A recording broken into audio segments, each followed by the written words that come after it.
सेवक जाकर किसी को पाप से निकालता है, चेतावनी देता है कि पाप मत कर, उसको आशीष की ओर लेके जाना होता है, तब शैतान क्या करता है, उसकी सेना को लेकर पास्टर के ऊपर, उस सेवक के ऊपर हमला करता है। शैतान ऐसे दुष्ट लोग को, जो उसके लोग, उसको खड़ा करके इनके ऊपर क्या करता है, हमला करवाता, पथरवा करवाता या उनका जान ही ले लेता।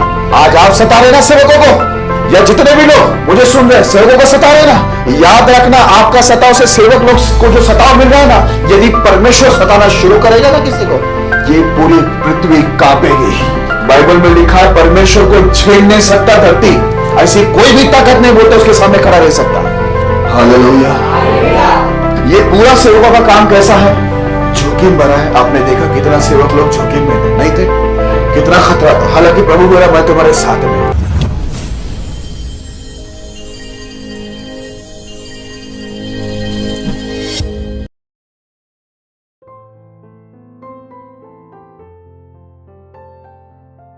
यदि आप भी चाहते हैं कि प्रभु आपके जीवन में भी अद्भुत कार्य करें, तो आप हमसे जुड़िए।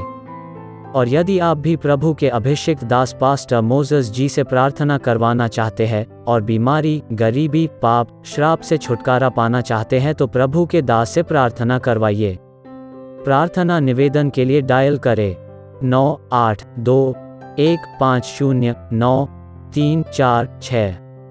दूसरा number 9820902867। If you too want the Lord to work mighty wonders in your life, then you may join us. And if you want the Lord's anointed servant Pastor Moses to pray for you to get rid of sickness, poverty, sin and curses, then you may do so. For prayer request, 9821509346.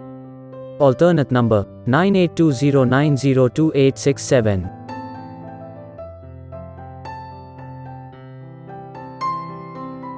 मेरे प्रिय भाई बहनों, यदि आप pastor Moses जी को आपके पास meeting के लिए बुलाना चाहते हैं, तो आप जरूर बुलाइए। पास्टर मोसेस जी मीटिंग के लिए किसी से कोई चार्ज या दान या आने जाने का किराया नहीं लेते हैं, इसलिए आप सभी पैसों की चिंता न करें और आप यह न सोचें कि पास्टर मोसेस जी को बुलाना है तो कोई बड़ी मीटिंग ही रखना होगा। पर आप छोटी मीटिंग भी रख सकते हैं, क्योंकि पास्टर मोसेस जी छोटी मीटिंग में भी जाते हैं, क्योंकि पास्टर मोसेस जी को भीड़ों को नहीं, भेड़ों को सिखाना अच्छा लगता है। धन्यवाद।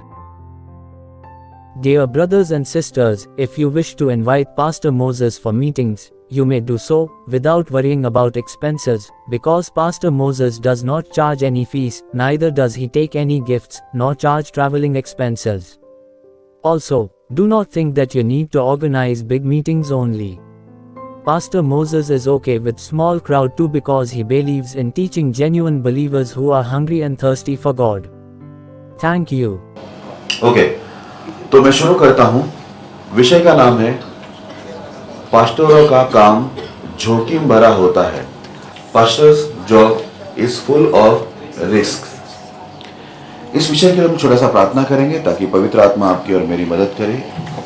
आप भी दुआ करना कि आपको डिस्टर्बेंस ना हो, और हम साथ में प्रार्थना करेंगे। आप भी दुआ करें और अपनी अपनी परमेश्वर से दुआ करके बोले, प्रभु मुझसे बातें कर, मुझे समझ, मुझे बुद्धि, मुझे ज्ञान दे, और आज ये वचन से मेरे जीवन को बदल। Praise Jesus, thank you Lord, hallelujah. खुदावंद यीशु मसीह, हम धन्यवाद करते हैं आपके अनुग्रह और आपकी दया के लिए, जिसके द्वारा आपने हमें सही सलामत और जीवित रखा और सारी जरूरतों को पूरी की, और आज इस भवन के अंदर आकर आराधना करने के लिए आपने हमारी मदद सहायता की। धन्यवाद। और प्रभु अच्छे आराधना के द्वारा आपने महिमा लिए, भजन संगीता के द्वारा महिमा लिए, और अच्छी गवाही के द्वारा भी आपने महिमा लिए। इसके लिए धन्यवाद प्रभु, और धन्यवाद इस अच्छे विषय के लिए धन्यवाद प्रभु जो आपने हमें दिया है। लॉर्ड, मैं विनती करता हूँ आज इस वक्त आपकी मंडली में, आपके प्रजा से प्रभु, और जितने लोग मुझे प्रभु सुनेंगे वीडियो के माध्यम से, उन सबसे बात करने वाला मैं नहीं, लेकिन आप आज बात करना, क्योंकि लॉर्ड हम आपकी वाणी सुनना चाहते हैं, क्योंकि मनुष्य के जीवन नहीं बदल सकते, लेकिन लॉर्ड जब आपकी वाणी आती है वो बिना काम करे लौटते नहीं, और आपकी वाणी यदि कब्र में मुर्दे भी सुने तो वो भी जी उठते हैं। इसलिए लॉर्ड परमेश्वर आज हम हमसे बातें करना, हमें सुनने के लिए कान, ग्रहण करने के लिए अच्छा मन, समझने के लिए बुद्धि देना, और सारे डिस्टर्बेंस पापंस की आत्मा जो वचन को चुराते हैं, ध्यान भटकाते हैं प्रभु, हमें नींद में ले जाते हैं, सुस्ती में ले जाते हैं, ऐसे सभी दुष्ट आत्मा को प्रभु यीशु के नाम बांध के दूर करना। महान ईश्वर पवित्र आत्मा की अगुवाई में सभी का सारा ध्यान आपके ऊपर बने रहे, ऐसा हम प्रार्थना करते हैं। महान परमेश्वर सारे बच्चों को भी शांत रखना और एरिया में शैतान का कोई भी कार्य प्रबल ना हो और इस जगह में भी शैतान का कोई हल्ला ना हो। मैं सारी महिमा आदर आपको देता हूं, खुद को और सभी को आपके हाथों में समर्पित करते हुए प्रार्थना यीशु मसीह के नाम में करते हैं, आमीन। ओके, फिर एक बार मैं विषय का नाम बोलना चाहूंगा। पास्टरों का काम जोखिम भरा होता है। Pastors job is full of risks. ये जो विषय है, अभी आप जब सुने होंगे तो थोड़ा आपको शायद अजीब भी लगा होगा कि ये कैसा विषय है और पास्टरों के बारे में हमको क्यों बताया जाता है, बताया जा रहा है। अब पास्टर आपकी लाइफ से जुड़े हुए हैं, परमेश्वर ने आपको जुड़ा के रखा है आपके साथ में सेवकों को, इसलिए जरूरी है कि आप पास्टरों के काम को समझें। अगर आप पास्टरों के काम को समझोगे तो आप परमेश्वर को समझोगे और पास्टरों को भी समझोगे। हालेलुया। ओके, समय को नहीं गवाते हैं, बताऊं, आइए पहले देखते हैं पास्टरों का क्या काम होता है। ठीक है, एक पास्टर जो होता है उसका काम क्या होता है, वचन को पेश किया जाए। प्रेरितों का काम 3 अध्याय 26 वचन पढ़िए। परमेश्वर ने अपने सेवक को उठाकर पहले तुम्हारे पास भेजा कि तुम में से हर एक को उसकी बुराइयों से फेर कर आशीष दे। हालेलुया। देखो, जैसे बाइबल के अंदर लिखा हुआ ये वचन में बहुत अच्छी बात लिखी हुई, यहाँ पर ऐसा लिखा हुआ है, परमेश्वर ने अपने सेवक को उठाकर पहले तुम्हारे पास भेजा कि तुम में से हर एक को उसकी बुराई से फेर कर आशीष दे। हालेलुया। आप सभी भाई बहन लोग एक बात को अच्छी रीति से समझ लेना, एक पास्टर जो है, परमेश्वर का जो सेवक है, वो आपके पास परमेश्वर की ओर से भेजे गए हैं। यीशु सबसे बड़ा सेवक है और ये यीशु के बारे में लिखा है, और वहां से लेकर जितने भी पुराने करार या नया करार के अंदर जितने भी सेवक आए गए, वो सभी सेवकों को परमेश्वर ने एक ही मकसद से आप लोग के पास भेजा, यानी जितने भी लोग जो जिससे परमेश्वर प्रेम करते हैं और जिनको बचाना चाहता है, उनके पास इसलिए भेजा कि उनको उनकी जो बुराई है उससे क्या करे, उनको फेरे। हालेलुया।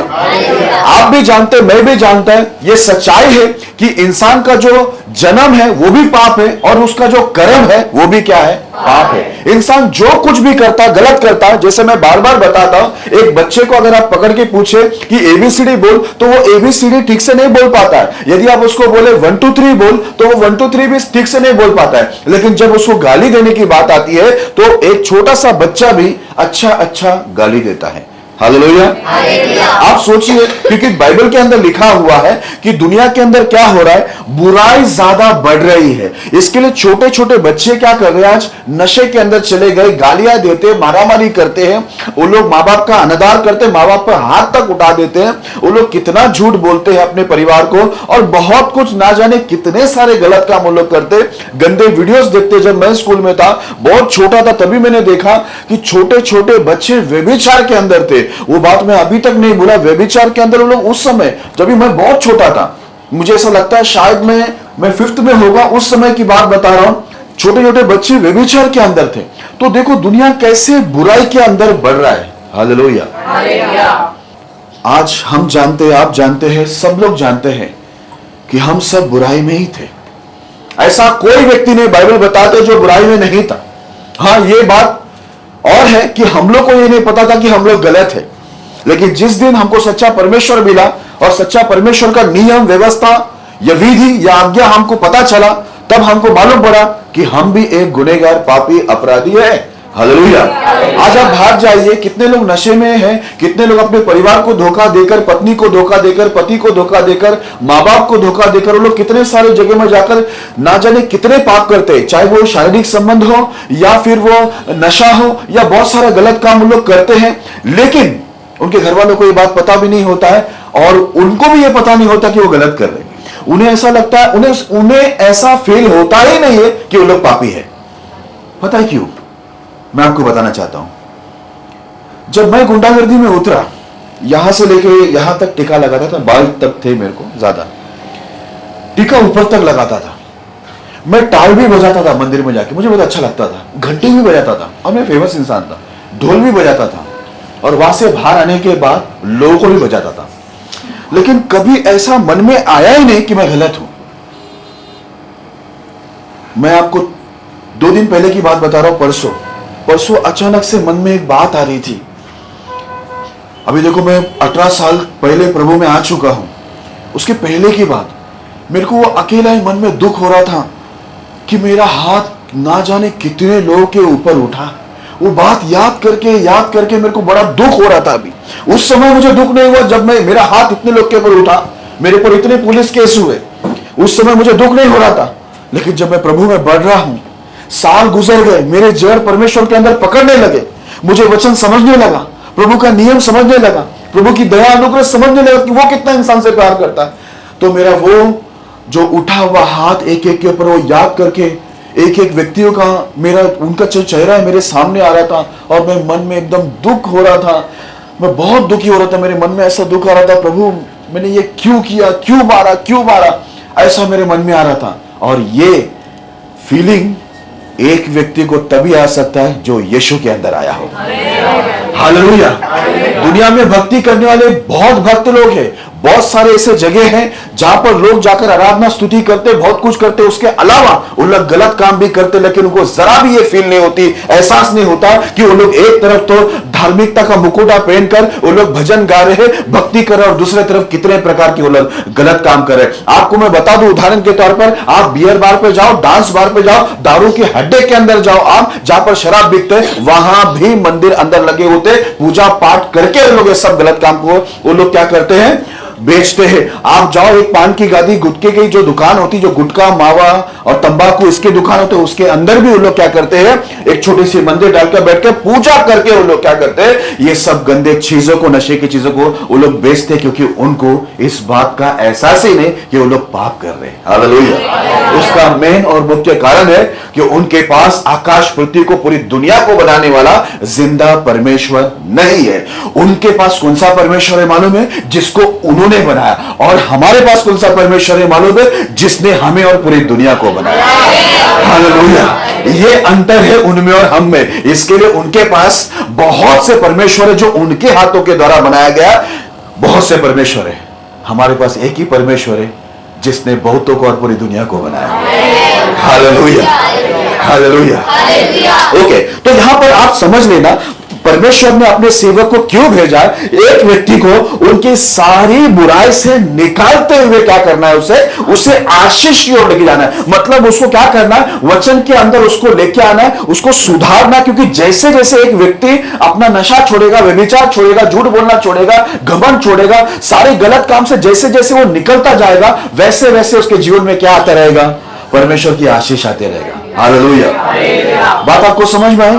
एक पास्टर का काम यही है, इधर साफ लिखा हुआ कि वो सेवक को इसलिए भेजा कि एक व्यक्ति को बुराई से निकालकर उसको आशीष में लेके जाए। काम तो सेवक का बहुत अच्छा ही है। हालेलुया।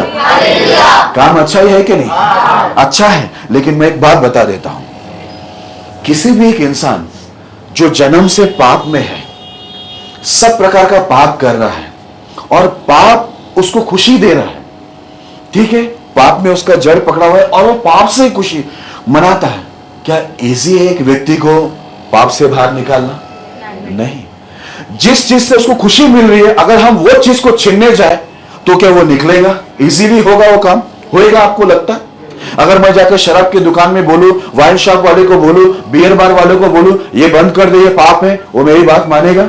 नहीं, क्योंकि उसको वहीं से क्या मिल रहा है? खुशी मिल रही है, पैसा मिल रहा है। वो थोड़ी मेरी बात को मानेगा, उल्टा वो मुझे मार देगा, मेरे पर हमला करेगा, क्योंकि उसको उस बात की समझ ही नहीं है कि वहां से निकलने से उसको क्या मिलेगा। हालेलुया। 2 गवाही दूंगा। यहां पर मैं जब छोटा था, मेरे पिताजी भी एक शराबी थे। मैं बचपन से देखा 2 जन थे, एक लल्लन सेठ और दूसरा रघु अन्ना। लल्लन सेठ इधर का मेन मुखिया, शराब का दुकान चलाने वाला, शराब को बेचने वाला मेन खिलाड़ी था। पुलिस उसको रोज लेके जाती थी, मारते भी थे, बहुत कुछ होता था। उसने शराब को बेचकर कितने लोगों को बर्बाद कर दिया, कितने घर बर्बाद हो गए। वो जो गाड़ी आती है ना, नेता लोग घूमते हैं, वो पुराने जमाने में घूमते थे, कौन सा है? एम्बेसडर। उस गाड़ी में वो घूमता था। एक नामचीन व्यक्ति था लल्लन सेठ। आपको मालूम है कैसी मौत मरा वो? बताता हूं। उसको डायबिटीज था, पहले उंगली कटी, फिर थोड़ा पैर कटा, फिर थोड़ा इतना कटा, फिर इतना कटा, फाइनली वो बुरी मौत मरा। ठीक है, अब मैं रघुवन्ना की बात करता हूं। ठीक है, अभी ये लल्लन सेठ ने अपने प्रॉपर्टी बहुत बनाए, उनके बच्चे मेडिकल का दुकान डाल के बैठे हुए, ठीक है, दूसरे को दवाई दे रहे, लेकिन बाप ने तो सबकी बात ला के छोड़ दिया। ठीक है, रघुवन्ना की बेटी अभी भी है उधर, आप जाके देखना मार्केट में एक डॉक्टर का मुझे नाम नहीं याद है, उनकी बेटी डॉक्टर बन गई, उसी जगह पर उसने अपना ये खोला है, दवाखाना, क्लिनिक खोला हुआ है, जहां पर दारू का अड्डा था। बाप कैसा मारा मालूम है? दुनिया को दारू पिला के नशा करवा के मरा कैसा मालूम है? उसको ब्रेन ट्यूमर हो गया और बुरी मौत मरा। बेटी को क्या बना के गया? डॉक्टर। खुद दुनिया को पूरा सत्यानाश किया। हाँ, अब बेटी देखो जहां शराब बिकती थी वहीं पर डॉक्टर बन के बैठा, लेकिन वो कैसे मौत मरा? मैं आपको बताना क्या चाहता हूं मालूम है? उन लोग को उन लोग का पाप समझ में ही नहीं आ रहा है। हालेलुया। उन लोग क्या कर रहे हैं उनको नहीं समझ में आ रहा है। मैं आपको बताता हूं, एक दिन मेरे मन में एक ख्याल आया कि मैं कुछ बिजनेस करूं, जब प्रभु में आने से पहले। तो मेरा एक फ्रेंड था, ये पहाड़ पे रहता है, शायद अभी भी रहता है, टपोरी है, गुंडा है, वो भी बहुत केस उसके ऊपर भी है। तो उसने मुझे एक बात बोला, हम शराब का दुकान डालेंगे, मेरा घर मैं आपको देता हूं, यहाँ पर पीने वाले बहुत है, बिजनेस अच्छा चलेगा, दोनों पार्टनरशिप। मैंने बोला ओके, बहुत सही बिजनेस है, कमाना मुझे भी है, और सबसे ज्यादा कमाई तो आपको तो पता ही है, नशे में जितनी कमाई है उसमें उससे ज्यादा कमाई कहीं भी नहीं है। ठीक है, मैंने हाँ बोला। अब मैं आनी जाती था, आप ध्यान से सुनना, मैं प्रभु में आया नहीं था, लेकिन जब मैं घर में गया थोड़ा मैंने सोचा, मेरा पिताजी भी शराब पीते पीते हम लोग को बर्बाद कर दिया, और मैंने कितने ऐसे बेवड़ों को देखा जो शराब पी के अपने बीवी बच्चों का सत्यानाश कर डाला, मैंने आंख से देखा। उस उम्र में मैं छोटा था, मैं जवान था, कमाने की इच्छा थी, लेकिन जैसे मैंने अपनी बाप की कहानी को याद किया, मुझे मन में उस समय फील हुआ, एहसास हुआ, मुझे ये बिजनेस नहीं करना चाहिए। मैंने उस दोस्त को मैंने बोला, मैं ये काम नहीं करूंगा। हालेलुया। प्रभु में आने से पहले ही परमेश्वर की अनुग्रह मुझ पर थी, इसलिए मुझे वो समझ आया। हालेलुया। आज देखो बहुत लोग को ये समझ में नहीं आता है, ठीक है, कि वो लोग क्या कर रहे करके। मैंने जैसा बताया, वो लोग भी भक्ति करते हैं और पाप भी करते हैं, लेकिन वो नहीं समझता है, क्योंकि जैसे पवित्र पाप पवित्र धर्ममय नियम जो हमारे पास बाइबल दिया गया है वो उनके पास नहीं है। जिस दिन वो ये पढ़ेंगे तो उनको सबसे पहले उनका पाप मालूम पड़ेगा। Hallelujah, hallelujah. ओके, तो आप इतना समझ ले कि एक सेवक को परमेश्वर इसलिए भेजा है कि हर एक व्यक्ति को वहां से जहां पर वो बुराई के अंदर शापित है, वो नरक में जाएगा, उसके ऊपर अचानक से कोई भी विपत्ति आएगा, वहां से उसको क्या करना है? सेवक को सिखाते हुए, वचन समझाते हुए, उसके लिए प्रार्थना करते हुए क्या करना है? उसे आशीष की ओर लेके जाना है। हालेलुया। लेकिन ये आसान काम नहीं, समझ में आ रहा है? एक इंसान को बचाने के लिए कितना मेहनत करना पड़ता है। जब तक एक सेवक सामने वाले के अंदर से बुराई को निकालने दे, पूरी तरह से बुराई को ना निकाल दे, तब तक वो सामने वाला इंसान सेफ नहीं है, वो सुरक्षित नहीं है, क्योंकि शैतान उसको तकलीफ देगा, दूसरा परमेश्वर भी उसको दंड देगा। हालेलुया। वो चारों तरफ से घिरा हुआ, और शैतान और परमेश्वर के बीच में बड़ा काम परमेश्वर ने सेवक को ही दिया है। हालेलुया। इसके लिए परमेश्वर ने मूसा को बोला, देख मैं इस्राएल के दुख को देखकर उठा, उनको बचाना है, लेकिन जाएगा तू। हालेलुया। एक सेवक को समझने के लिए आपको यह समझना पड़ेगा उसका काम क्या है। तो पहला काम उनका यह है, एक व्यक्ति को उसकी सारी बुराई से किधर लेके जाना है? काहे के लिए गुस्सा करते सेवकों के ऊपर? सेवकों से क्यों चिढ़ते हैं? आपको बुराई से निकाल के लेके जाने का काम है, आशीष की ओर। आपको ही फायदा है, आपको ही आशीष मिलने वाला। ठीक है, नंबर दूसरा काम, पहला शमूएल 8 अध्याय 9 और 10 वचन को पढ़ेंगे। इसलिए अब तू उनकी बात मान, तो भी तू उनको गंभीरता से उनको भली बाती समझा दे और उनको बतला भी दे कि जो राजा उन पर राज्य करेगा उसका व्यवहार किस प्रकार होगा। और शामूएल ने उन लोगों को जो उससे राजा चाहते थे यहोवा की सब बातें कह सुनाई। हालेलुया। ओके, आपको नहीं मिला तो आप ध्यान देना इधर। जैसे आज भजन संगीता के अंदर भी ये बात को रखा गया कि इजराइल ने परमेश्वर से जबरदस्ती क्या मांगा? राजा मांगा, जबकि परमेश्वर की इच्छा नहीं थी राजा देने के लिए। लेकिन इजराइल लोगों ने बोला, पूरी दुनिया को, अन्य जाति को राजा, हमको भी राजा चाहिए। लेकिन परमेश्वर बोला, मैं तुम्हारा राजा, तुमको और राजा की क्या जरूरत है कि नहीं? लेकिन उन लोगों ने बोला, हमको राजा चाहिए, क्योंकि उन्होंने क्या देखा? दुनिया को देखा, परमेश्वर को नहीं देख रहे, दुनिया को देखा, मांगा। तब परमेश्वर क्या करता है? प्रभु के दास जो शामिल था, शामिल भी दुखी हो गया कि ये लोग राजा मांग रहे। तो परमेश्वर अपने दास शामिल को क्या बोलता है मालूम है? उन लोग को है ना, इस्राएल लोग को भली बाती बता दे, मैं राजा दे रहा हूं, लेकिन ये राजा तुम्हारे साथ कैसा व्यवहार करेगा ये उनको क्या कर, भली बाती बता दे। इसका मतलब है शाऊल राजा उनके ऊपर कठोरता करने वाला था। ठीक है, तुमने जबरदस्ती मांगा है, इसके लिए तुम्हारे पर कठोरता होगी, मैं राजा दूंगा, लेकिन उससे तुमको तकलीफ ही होगी। ये बात परमेश्वर ने क्या किया? अपने दास शामिल को बताया, और शामिल ने जाकर क्या किया? इस्राएल को बताया। तो दूसरा जो काम होता है सेवक का वो ये कि एक व्यक्ति जब परमेश्वर के विरुद्ध में जाता है तब परमेश्वर अपने दास को भेजकर वो क्या करता है? सामने वाले को चेतावनी देता है, वार्निंग देता है कि देख तू जो गलत काम किया है उसका परिणाम ये होने वाला है। हालेलुया। इसके लिए सेवक आकर क्या करता है? आपको चेतावनी देता है। ये खुद की ओर से नहीं होता है सेवक का, लेकिन ये परमेश्वर की ओर से वो चेतावनी देता है कि तू खुदा के दायरे से बाहर जा रहा है, तो खुदा के नियम के दायरे से बाहर जा रहा है और इसका परिणाम ठीक नहीं रहेगा। यह है नंबर दूसरा काम। दोनों काम आपको समझ में आया? एक काम है लोगों को उनके पापों से, बुराई से छुड़ाकर आशीष में लेके जाना। नंबर दो, जब जब कोई विश्वासी गलत रास्ते पर भटक जाए, प्रभु के विरुद्ध में चले जाए, तो सेवक का काम होता है उसको क्या देना? चेतावनी देना। हालेलुया। आपको समझ में आया? ये जो काम है परमेश्वर ने दिया चेतावनी देने का, इसमें आपको कोई ऑब्जेक्शन नहीं? अगर है तो भी मैं चेतावनी दूंगा, क्योंकि मेरा बाप जो है वो आप नहीं ना, परमेश्वर है। जिसने काम दिया उसको मैं पूरा करूंगा। ओके, अभी हम लोग आगे बढ़ते हैं। नेक्स्ट बताना क्या है? देखिए यहां पर देखते हैं हम लोग जरा, आइए देखते हैं पास्टरों का इस काम का क्या परिणाम होता है। कौन से काम का परिणाम? लोगों को जो बुराई से छुड़ाना और लोगों को चेतावनी देना। जब जब वो लोग गलत काम करते हैं उनको चेतावनी दिया जाता है, और जब वो लोग बुराइयों के अंदर होते हैं उसको बुराई से छुड़ाना और आशीष की ओर लेके जाना। इस काम का क्या परिणाम होता है एक पास्टर के साथ, वो मैं आपको बताना चाहता हूं। वचन पेश किया जाए, इब्रानियों उसका 12 अध्याय 4 वचन।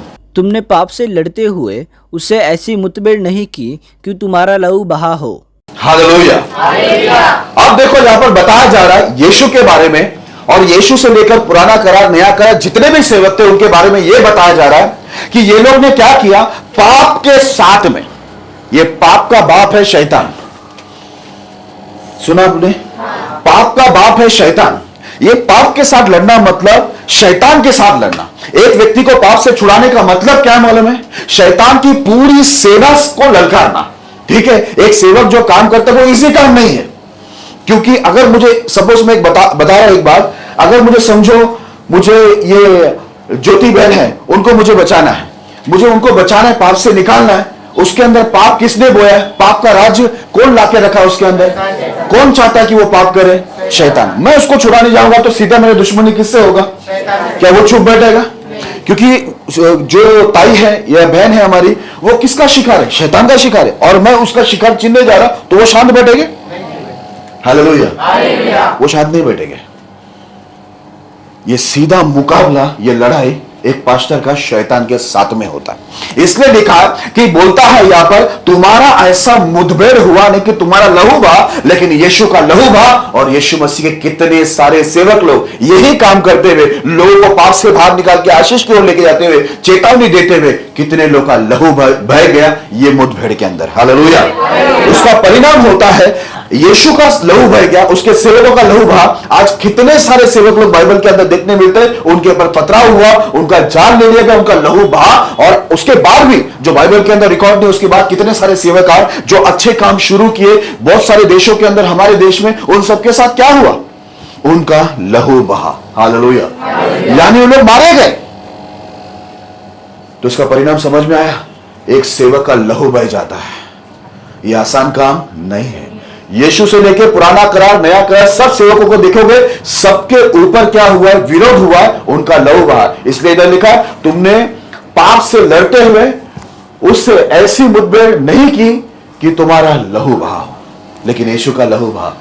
और यीशु के बहुत से सेवक लोग का, पुराने करार या नया करार, दोनों साइड में बहुत लोग का लहू बह गया।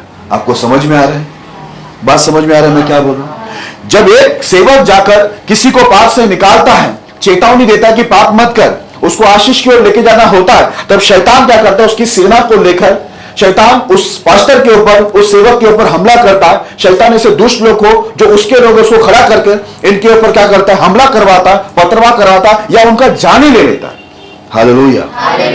जैसे मैंने अभी पढ़ा कि ये जो काम है सेवक का, उसका परिणाम क्या होता है। अभी मैं पूरी तरह से परिणाम में रहूंगा, तो अभी मैं एक वचन पढ़ा, उनका लहू बहता है, लेकिन आगे मैं आपको डिटेल में बताता हूं क्या क्या होता, उदाहरण के साथ में। ओके, पेश करो वचन, यिर्मयाह उसका पहला अध्याय 11 से 19। यहोवा का ये वचन मेरे पास पहुंचा, हे यिर्मयाह, तुझे क्या दिखाई पड़ता है? मैंने कहा, मुझे बादाम की एक टहनी दिखाई पड़ती है। तब यहोवा ने मुझसे कहा, तुझे ठीक दिखाई पड़ता है, क्योंकि मैं अपने वचन को पूरा करने के लिए जागरूक हूँ। हालेलुया। अब यहां पर देखो, मैं पूरा बात नहीं बोलता हूं, शॉर्ट में बोलता हूं। अब यहां पर जो परमेश्वर है वो यिर्मयाह से बात करते हुए उसको पूछते, तुझे क्या दिख रहा है? तब वो बोलता है, मुझे बादाम की एक टहनी दिखाई पड़ती है। तब परमेश्वर बोलता है, तब यहोवा ने मुझसे कहा, तुझे ठीक दिखाई पड़ता है, क्योंकि मैं अपने वचन को पूरा करने के लिए जागरूक हूं। हालेलुया। अब परमेश्वर अपने दास के साथ बात कर रहे हैं। कभी भी परमेश्वर डायरेक्ट प्रजा से नहीं बात करता है। आप पूरा बाइबल को पढ़ के देखना, पुराना करार से नया करार तक परमेश्वर कभी भी उसकी प्रजा से बात करने के लिए उसके चुने हुए अभिषेक व्यक्ति जिसको परमेश्वर ने नियुक्त किया, वो उसी के द्वारा क्या करता है, पूरे उनके लोगों को, विश्वासी लोगों को संदेश देता। यहां पर परमेश्वर क्या बोलता है मालूम है? यिर्मयाह को बोलता है, मैं अपने वचन को जो मैं बोलता हूं उसे पूरा करने के लिए परमेश्वर क्या बोलता है मालूम है? मैं जागरूक हूं। हालेलुया। मैं सोया हुआ नहीं हूं। इसका मतलब है परमेश्वर बोलता है, जो मैं बोलता हूं वो मैं करता हूं। आगे फिर यहोवा का वचन दूसरी बार मेरे पास पहुंचा और उसने पूछा, तुझे क्या दिखाई पड़ता है? मैंने कहा, मुझे उबलता हुआ एक हंडा दिखाई पड़ता है, जिसका मुंह उत्तर दिशा की ओर से है। तब यहोवा ने मुझसे कहा, इस देश के सब रहने वालों पर उत्तर दिशा से विपत्ति आ पड़ेगी। हालेलुया। परमेश्वर दूसरी बार यिर्मयाह उसके दास को पूछता, अभी तुझे क्या दिख रहा है? बोलता, मुझे एक उबलता हुआ एक हंडा दिख रहा है जो उत्तर दिशा की ओर से है। तो बोलता है परमेश्वर, ये जितने प्रजा है, मेरे लोग जो पाप किया है, गलत काम किया है, इन लोग के ऊपर उत्तर दिशा की ओर से क्या आएगा? विपत्ति आने वाला है। अब ये विपत्ति को जो बात परमेश्वर कह रहा है, ये किसी अन्य जाति के लिए नहीं। परमेश्वर अपने दास को खड़ा करके बोलता है, मेरे लोग के ऊपर उत्तर दिशा से क्या होगा? बड़ी विपत्ति आएगी, क्योंकि मेरे लोग क्या कर रहे हैं? मेरे खिलाफ काम कर रहे हैं। अभी देखो, यहां पर यिर्मयाह को यह संदेश प्रभु की ओर से मिला कि उनको समझा, सिखा, उनको चेतावनी दे करके। आगे लिखा है, यहोवा की यह वाणी है, मैं उत्तर दिशा के राज्यों और कुलों को बुलाऊंगा, और वे आकर यरूशलेम के फाटकों में और उसके चारों ओर की शहरपनाह और यहूदा के और सब नगरों के सामने अपना अपना सिंहासन लगाएंगे। उनकी सारी बुराई के कारण मैं उन पर दंड की आज्ञा दूंगा, क्योंकि उन्होंने मुझे त्याग कर दूसरे देवता के लिए धूप जलाया और अपनी बनाई हुई वस्तुओं को दंडवत किया है। हालेलुया। अब देखो यहां पर परमेश्वर क्या बोलता है। यहोवा की वाणी है कि मैं उत्तर दिशा के राजाओं और कुलों को बुलाऊंगा। परमेश्वर बोलता है, मैं उत्तर दिशा में जितने भी राजा लोग हैं, उनके कुल है, उनको मैं बुला के लाऊंगा और क्या करूंगा? उनको, जो मेरे लोग हैं, यानी परमेश्वर के लोग जो इजरायली थे, यहूदी थे, बोलता है इनके ऊपर मैं क्या करूंगा? विपत्ति लाएगा। वो लोग आकर क्या करेंगे? यहां पर इनको घेरेंगे। और बाइबल के अंदर लिखा हुआ है, ऐसा लिखा है, बुलाऊंगा और वे आकर यरूशलेम के फाटकों में और उसके चारों ओर की शहरपनाह और यहूदा के और सब नगरों के सामने अपना अपना सिंहासन लगाएंगे। बोलता है ये सब शत्रु लोग आएंगे यरूशलेम में और पूरा यहूदा के अंदर, इस्राएल के अंदर। बोलता है क्या करेगा वो? ये दूसरे देश के राजा लोग आकर अपने कब्जा को बोलता है जमाएगा, और बोलता है इनके ऊपर वो विपत्ति आएगी। और ऐसा लिखा हुआ, ये सब का कारण है 16 में ऐसा लिखा है, उनकी सारी बुराई के कारण मैं उन पर दंड की आज्ञा दूंगा। हालेलुया। क्योंकि उन लोग ने मुझे त्याग कर क्या किया है? दूसरे देवताओं को धूप जलाया और उन्होंने क्या किया? अपनी बनाई हुई वस्तु को उन्होंने दंडवत किया। मैं खुदा हूं, उन लोगों ने एक खुदा बना के उसको दंडवत किया, मुझे त्याग दिया। उनकी बुराई की वजह से मैं क्या करूंगा? उन पर मैं ये दंड को उत्तर दिशा से बहुत से राजाओं को लेकर आकर क्या करूंगा? इन लोग के ऊपर मैं विपत्ति को डालूंगा। वो राजा आकर क्या करेंगे? इनको तकलीफें देंगे, परेशान करेंगे, दबाएंगे, इनको बंदी बनाएंगे, इनको गुलाम बनाएंगे। मतलब बहुत सारी तकलीफें परमेश्वर दूसरे देश के राजा को लाकर अपने लोगों के ऊपर ही उसको क्या करेंगे? चढ़ाई करवा के अपने लोगों को ही परमेश्वर तकलीफ देगा करके लिखा है। आगे ऐसा लिखा है, इसलिए तू अपनी कमर कसकर उठ और जो कुछ कहने की मैं तुझे आज्ञा दूं वही उनसे कह, तू उनके मुख को देखकर न घबराना, ऐसा न हो कि मैं तुझे उनके सामने घबरा दूं। हालेलुया। क्या आप लोगों ने सुना? आप लोग बराबर नहीं सुने, मैं आपको बताता हूं यहां पर क्या लिखा मन में। परमेश्वर जैसे ही बता कि इजराइल के ऊपर, प्रभु के लोगों के ऊपर, यहूदा के ऊपर बोलता विपत्ति आना था, क्योंकि उनकी बुराई थी, उन्होंने परमेश्वर को छोड़ दिया था और गलत काम में लग गए थे। तो परमेश्वर यिर्मयाह को बोलता है तू जाकर क्या कर, अपनी कमर को भी बांध, मजबूत कर अपने आप को, और जाकर ये सब बातें जो मैं तुझे आज्ञा दे रहा हूं मेरे लोग को जाके बता कि ऐसी विपत्ति आने वाली है तुम्हारी बुराई की वजह से। आज देखो शैतान भी एक व्यक्ति के जीवन में आता है, बिना परमेश्वर की इच्छा से नहीं आता। अगर हम गलत काम करें प्रभु में रहकर, तो याद रखना आप चर्च के अंदर होगा तो भी शैतान आपके अंदर घुसेगा और आपको तकलीफ देगा। जैसे बाइबल के अंदर लिखा है, बाइबल के अंदर लिखा हुआ है यीशु के सामने उसके चेले के अंदर शैतान घुसा, क्योंकि यीशु का चेला गलत काम में था। हालेलुया। आप ये कभी मत सोचना कि आप चर्च में जा रहे तो बहुत सेफ है। चर्च में जाने से कोई सेफ नहीं होता, सुरक्षित नहीं होता, लेकिन चर्च में जाकर अगर आप परमेश्वर की आज्ञाओं को मानते हैं तो आप सुरक्षित हैं। हालेलुया। अब यहां पर क्या बोला मालूम है? परमेश्वर बोला ये जाकर आज्ञा जो मैं तुझे दे रहा तू जाकर उनको बता। और ये बोलते बोलते परमेश्वर को क्या बोला मालूम है? तो परमेश्वर यिर्मयाह को बोलता है तू उनका मुख को देखकर न घबराना, क्योंकि एक का मुख कितना डेंजर रहता है। उनकी आंखें देखेंगे तो डर लगता है। आपको मालूम है कितने सारे चर्च के अंदर सेवक लोग को, विश्वासी लोगों ने दबा के रखा है। हकीकत है, बहुत सारे पास्टरों के ऊपर कब्जा है विश्वासियों का। वो लोग ये सब पाप के बारे में प्रकट कर ही नहीं सकते, प्रकट किया तो गया काम से। विश्वासियों की यूनिटी ये है कि उनको पास्टरों को ही बराबर कर देंगे। हालेलुया। अभी मैं आपको आगे बता रहा हूं, बोला परमेश्वर अपने सेवक को उनका मुंह देखेंगे ना, उनका मुंह बड़े बड़े रहेंगे, आंखें बड़े बड़े रहेंगे, उनके दांत भी बड़े रहेंगे, और जैसे भी हो उनका मुख को देखकर तू ना घबराना, क्योंकि तू घबराया ना तो फिर मैं तुझे घबराऊंगा।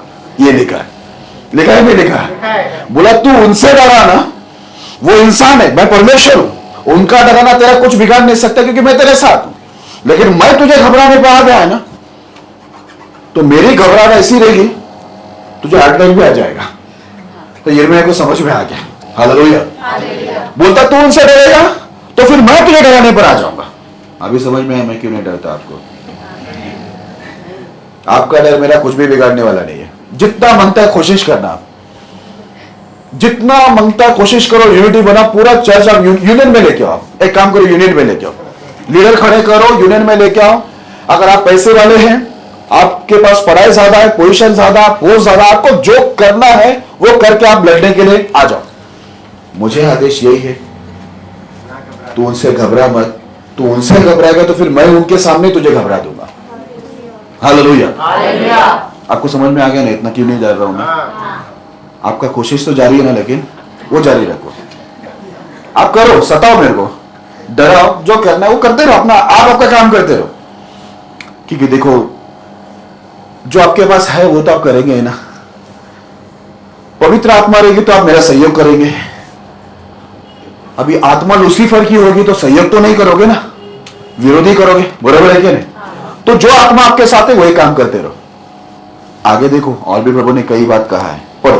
क्योंकि सुन, मैंने आज तुझे इस सारे देश और यहूदा के राजाओं, हाकिमों और याजकों और साधारण लोगों के विरुद्ध गढ़ वाला नगर और लोहे का खंबा और पीतल की शहरपनाह बनाया है। वे तुझसे लड़ेंगे तो सही, परंतु तुझ पर प्रबल न होंगे, क्योंकि बचाने के लिए मैं तेरे साथ हूँ, यहोवा की यही वाणी है। हालेलुया।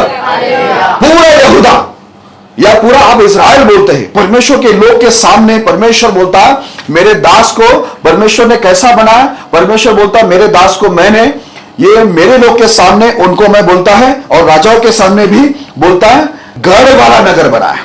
ठीक है, एक मजबूत गढ़ वाला नगर बनाया। दूसरा लोहे का खंबा, ठीक है। नंबर तीसरा पीतल का शहर बनाया है। एक मिनट, लगता है कि नहीं? पीतल का शहर बना, लोहे का खंबा लग रहा है, गढ़ वाला नगर लग रहा है। जिसको लड़ना है लड़ो, क्योंकि जिसने बनाया है उसने गारंटी दिया है कि गढ़ वाला नगर, लोहे का खंबा और पीतल का शहर बना, उसने सेवक को ऐसा बना के रखा है। इसके लिए तो मैं ऐसा हूं। आपका सवाल है ना कि ऐसा क्यों है? क्यों इतनी मजबूत है? लोहा टेढ़ा क्यों नहीं हो रहा है? पीतल झुक रहा क्यों नहीं है? यही लग रहा है ना? याद रखना, ये जो मेरा सर है ना, अब ये खुदा ने पीतल का बनाया, पूरा शरीर लोहे का बनाया, गढ़ वाला नगर बनाया है, तो ये झुकेगा ना, एक ही जगह में झुकेगा, जिसने मुझको बनाया, जिसने सेवकों को खड़ा किया, पीतल और लोहा बनाकर, गढ़ वाला नगर बनाकर खड़ा किया है। याद रखना, एक सच्चा अच्छा सेवक होगा, प्रभु की ओर से होगा, तो उसका सर ध्यान में रखना। आप कितने भी शक्तिशाली क्यों ना हो, लेकिन आप उसका सर को झुका नहीं पाएगा, क्योंकि जिसने बनाया है ना, वो कंपनी का मालिक क्या बोल रहा है मालूम है? ये पीतल का शरपना, लोहे का खंबा और गढ़ वाला नगर है। तू क्या, तेरा बाप भी इसको झुका नहीं पाएगा। कंपनी मायने रखते ना, दुकान में जाकर तो फिलिप्स का लेना, फिलिप्स सोनी का है, सोनी का है ना। हालेलुया। इंसान कंपनी देखता है ना। अभी आप सोचो, ये सारे सेवक लोग मुझसे लेके जितने को खुदा खड़ा किया है, वो कौन सी कंपनी है? दुनिया की नंबर 1 कंपनी। उसके जैसा कंपनी हुआ नहीं, होगा भी नहीं ना। फिर भी पाशा जी मैं ट्राई करूंगा, मैं कोशिश करूंगा, क्योंकि मुझ में ना खुजली की आत्मा है। मुझे खुजाते रहते, मेरे दिमाग को खुजाते, मेरे मन को खुजाते, मैं खुजली आती रहती है। तो मैं कोशिश कर रहा हूं पास्टर, कहीं ना कहीं आप झुक जाए, अब हमारे आदि राजा, हमारा कंट्रोल आपके ऊपर है। कितना अच्छा लगेगा ना पास्टर जी। मेरा तो पता नहीं, परमेश्वर को अच्छा नहीं लगेगा। इधर क्या लिखा मालूम है? वे तुझसे लड़ेंगे तो सही। प्रभु पहले ही एडवांस में बता दिया यार। हालेलुया। कितनी अच्छी बात है, हमारा परमेश्वर कितना अच्छा है, सेवा में भेजने से पहले ही बता दिया।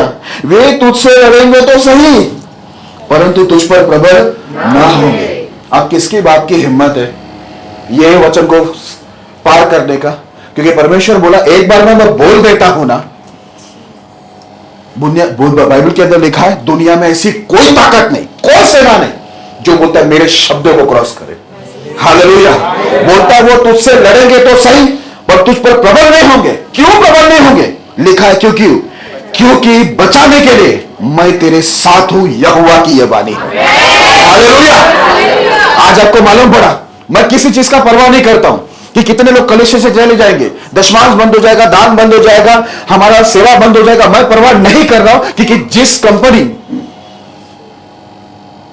ये ऐसा प्रोडक्ट बनाया है, हालेलुया, वो महान परमेश्वर जो पीतल और लोहा और गढ़ वाला नगर जो बना के खड़ा किया है, मैं उस परमेश्वर को जानता हूं। उसने कुछ नहीं था दुनिया के अंदर, तो इसने इतनी खूबसूरत दुनिया को बनाया। इंसान को मिट्टी से बना के उसके अंदर जान डाल दिया।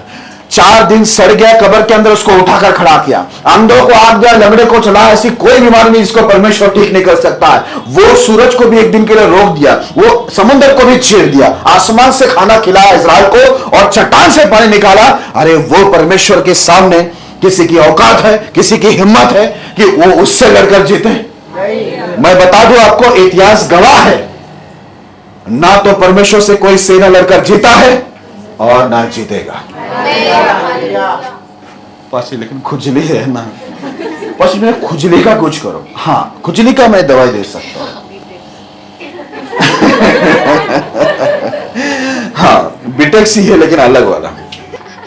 अब बाइबल पढ़ा ही नहीं है, पूरा पढ़ के हुआ ही नहीं है, समझा ही नहीं है, तो सवाल ही नहीं होते। कीटाणु तो काम करेंगे, तो थोड़ा डेटॉल का यूज करो। मेरा कहने का मतलब थोड़ा बाइबल को यूज करो।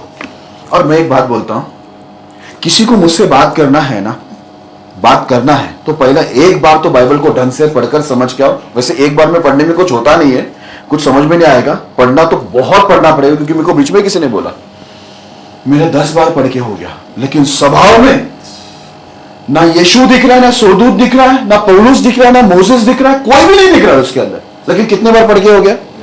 10 बार। हालेलुया। तो मैं एक बात बोलता हूं, मेरे से बात करना है ना, पहला बाइबल की समझ आई रहेगी तो बात करो। तुम्हारी फालतू बात है ना,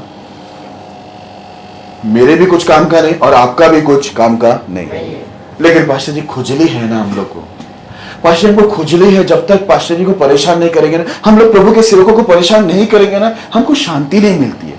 तो एक बात बता दूं, परमेश्वर बोलता है तू उनसे डर मत, बचाने के लिए मैं तेरे साथ में हूं। तो मुझसे लड़ने वाला या कोई भी सेवक से लड़ने वाला, मैं आपको बता दूं, आप डायरेक्टली किससे लड़ रहे मालूम है? किससे लड़ रहे मालूम है? इसके लिए याद रखना, मैं ऐरा गहरा नथु गहरा सेवक के बारे में बात नहीं करता जो खुद की मर्जी से खड़ा हुआ, जिसको किसी ने खड़ा किया है, मैं उसके बारे में नहीं बात कर रहा हूं। लेकिन मैं उनके बारे में जरूर बोलूंगा, यदि परमेश्वर का चुना हुआ अभिषेक व्यक्ति जिसको खुदा ने खड़ा किया है, गलती से भी उसके विरुद्ध में जाने की कोशिश मत करना, क्योंकि उनकी ओर से लड़ने वाला वो नहीं रहेगा। वो दिखने में साधारण रहेंगे, क्योंकि लिखा है सेवक को परमेश्वर ने कुछ नहीं दिया है, प्रॉपर्टी नहीं दी, बहुत कुछ उनके पास नहीं दिखेंगे, वो साधारण रहेंगे। अब अपना पतरस अनपढ़ था, वो अनपढ़ रहेंगे, वो साधारण रहेंगे, दिखने में सब साधारण रहेंगे। आप बोलेंगे मैं पढ़ा लिखा है, मैं धनी है, मैं ज्ञानी है, मैं नॉलेज है, मुझे बहुत कुछ मालूम है, आप ये सब रख के लड़ने जाएगा ना, ठीक है, मैं मान लिया सेवक अनपढ़ रहेगा। कोई कोई सेवक पढ़े ही नहीं रहते, बाइबल में भी है, अभी भी है। कोई सेवक लोग को संसारिक जो नॉलेज होता है वो भी नहीं रहता है, वो ज्यादा पढ़े लिखे नहीं होते, लेकिन उनकी ओर से उनको छिड़काने का मतलब है उनकी ओर से लड़ने वाला कौन है? परमेश्वर। अब वो तो ज्ञानियों का बाप है या नहीं है, पढ़ाई का बाप है या नहीं, नॉलेज का बाप है या नहीं, हमारा भी बाप है या नहीं, वो पूरी दुनिया का बाप है। हालेलुया। इसलिए तो देखो तूफान आंधी भी उसकी सुनते हैं, चेले लोग आपस में बात करते हैं कौन की तूफान आंधी भी इसकी सुनते हैं, वो पूरी दुनिया का बाप है। ये बात को जरा समझ के लेना। ओके, तो यहां पर परमेश्वर ने इसको पहले ही बोला जाकर उनको ये चेतावनी दे देना, लेकिन ये चेतावनी देते समय वो लोग अपना चेहरा तुमको दिखाएंगे, अपनी हुलपट्टी तुमको दिखाएंगे, अपनी आंखें तुमको दिखाएंगे, ठीक है, वो सब दिखाते समय तू उनके मुख को देखकर घबराना मत, क्योंकि तुझे बचाने के लिए मैं तेरे साथ में हूं। और ये वाणी है, बोलता है यहोवा का, बोल दिया है वाणी, प्रभु बोल दिया मतलब बोल दिया, वो करेगा ही। हालेलुया। इसके लिए मैं एक बात बोलता हूं, कभी भी एक सेवक से बात करने आते ये जानता है तो ही आना, क्योंकि ये नहीं जानता है ना तो फिर आपको तकलीफ आ सकती है। मेरे कहने का मतलब बाइबल जानते हैं पास्टर का क्या वैल्यू है, एक पास्टर का काम क्या है, एक पास्टर क्या होता है, कौन उसको चुना, कौन नियुक्त किया, कौन उसके जरिए बात करता है, ये नहीं मालूम है ना, मत बात करो। आमीन बोला सीधा घर पे निकल जाने का, वो अच्छा है ना। दंड आने से अच्छा, विपत्ति से आने से अच्छा आमीन बोला, प्रेज़ द लॉर्ड बोला, सीधा घर पे जाने का। पेप्सोडेंट बोलते हैं, पेप्सोडेंट का जो पेस्ट आता है ना 24 घंटा बोलते कीटाणु को लड़ता है। आप जरा इसको जरा वापर के देखो, इसको वापर जिंदगी भर कीटाणु से लड़ता रहेगा आपका। पेप्सोडेंट से भी सुपर है, लेकिन पढ़ने का बोलेगा जान पर, ऐसा बैठ के 6 घंटा बात करना है तो भी बात करेंगे, ये वो ऐसा वैसा बाइबल। मुझे पता है ना, जब मैं पढ़ने जाती हूँ ना, मैं जाता हूँ ना, मुझे ना नींद आती है, मुझे समझ में भी नहीं आता, बाकी पूरा दुनिया समझ में आता है रे, क्योंकि दुनिया में मन लगा तो दुनिया समझा, तो जिस दिन इस पे मन लगाएगा क्या प्रभु तुझे नहीं समझाएगा? चलो आगे बढ़ते हैं, पास्टर का परिणाम देखते हैं, लोगों को पाप से निकाल के आशीष में लेके जाने के और चेतावनी देने का प्रभु की ओर से। नेक्स्ट, पहला शामुएल 16 अध्याय 1 और 2 वचन पढ़ेंगे। यहोवा ने शामूएल से कहा, मैंने शाऊल को इजराइल पर राज्य करने के लिए तुझे जाना है, तू कब तक उसके विषय विलाप करता रहेगा? अपने सिंग में तेल भरकर चल, मैं तुझको बैतलहम वासी यिशै के पास भेजता हूँ, क्योंकि मैंने उसके पुत्रों में से एक को राजा होने के लिए चुना है। शामूएल बोला, मैं कैसे जा सकता हूँ? यदि शाऊल सुन लेगा तो मुझे घात करेगा। यहोवा ने कहा, एक बचिया साथ ले जाकर कहना, मैं यहोवा के लिए यज्ञ करने को आया हूँ। हालेलुया। अब ध्यान देना बच्चे लोग, सब बड़े लोग भी, यहाँ पर आप जानते हैं कि इस्राएल में पहला कोई राजा नहीं था और सबसे पहला राजा हुआ शाऊल, ठीक है। अब ये जब शाऊल को राजा बनाया, एक तो इस्राएल ने जबरदस्ती राजा मांग के लिया, परमेश्वर की देने की इच्छा नहीं थी, और शाऊल ने क्या किया, जो शाऊल राजा ने परमेश्वर की आज्ञा का उल्लंघन किया, वो एक बार नहीं, उसने कई बार परमेश्वर की आज्ञा का उल्लंघन किया, और परमेश्वर इसी वजह से उस पर क्रोधित हुआ, और परमेश्वर ने बोला, इसने मेरी आज्ञाओं को तुच्छ जाना, मुझे तुच्छ जाना, इसलिए मैं उसको राजा होने के लिए भी क्या जानता हूं, तुच्छ जानता, मैं उसको हटा रहा हूं, मैं उसको निकाल रहा हूं। और परमेश्वर अपने दास को यह बात बताया कि मैं उसको हटा रहा हूं, उसके जगह पर मैंने एक व्यक्ति को चुना है जो यिशै का बेटा है, बेटों में से एक है, ठीक है, वो दाऊद है, तुझे उसको जाकर अभिषेक करना है। ठीक है, प्रभु ने अपने दास को बोला। अब दास का टेंशन क्या मालूम है प्रभु का? तो पास्टर क्या बोलता है, शामुएल पास्टर, प्रभु ये राजा पद पे अभी बैठा हुआ है, सैनिक इसके हाथ में है, धन इसके पास है, पूरा इजराइल इसके हाथ में, तलवार है, भाले है, सिपाही है, सब कुछ इसके हाथ में, और जैसा ही इसको मालूम पड़ेगा कि मैं किसी और को इजराइल का राजा होने के लिए अभिषेक कर रहा हूं, भले ही आपने मुझे बोला है, आप तो उसको दिखाई देते नहीं, वो मेरा गर्दन उड़ाएगा कि मैं दूसरे को राजा बनाने के लिए अभिषेक कर रहा हूं। भले ही प्रभु ये आपकी आज्ञा है, वो भी ये बात जानता है कि मैं प्रभु आपका सेवक हूं और मैंने उसका अभिषेक किया आपकी आज्ञा से, और उसने पाप किया ये भी उसको मालूम है, लेकिन उसको मैं हटाऊंगा और दूसरों को अभिषेक करूंगा तो वो मुझे छोड़ेगा क्या जिंदा? आपको समझ में आ रहा है एक सेवक को कितना जोखिम है?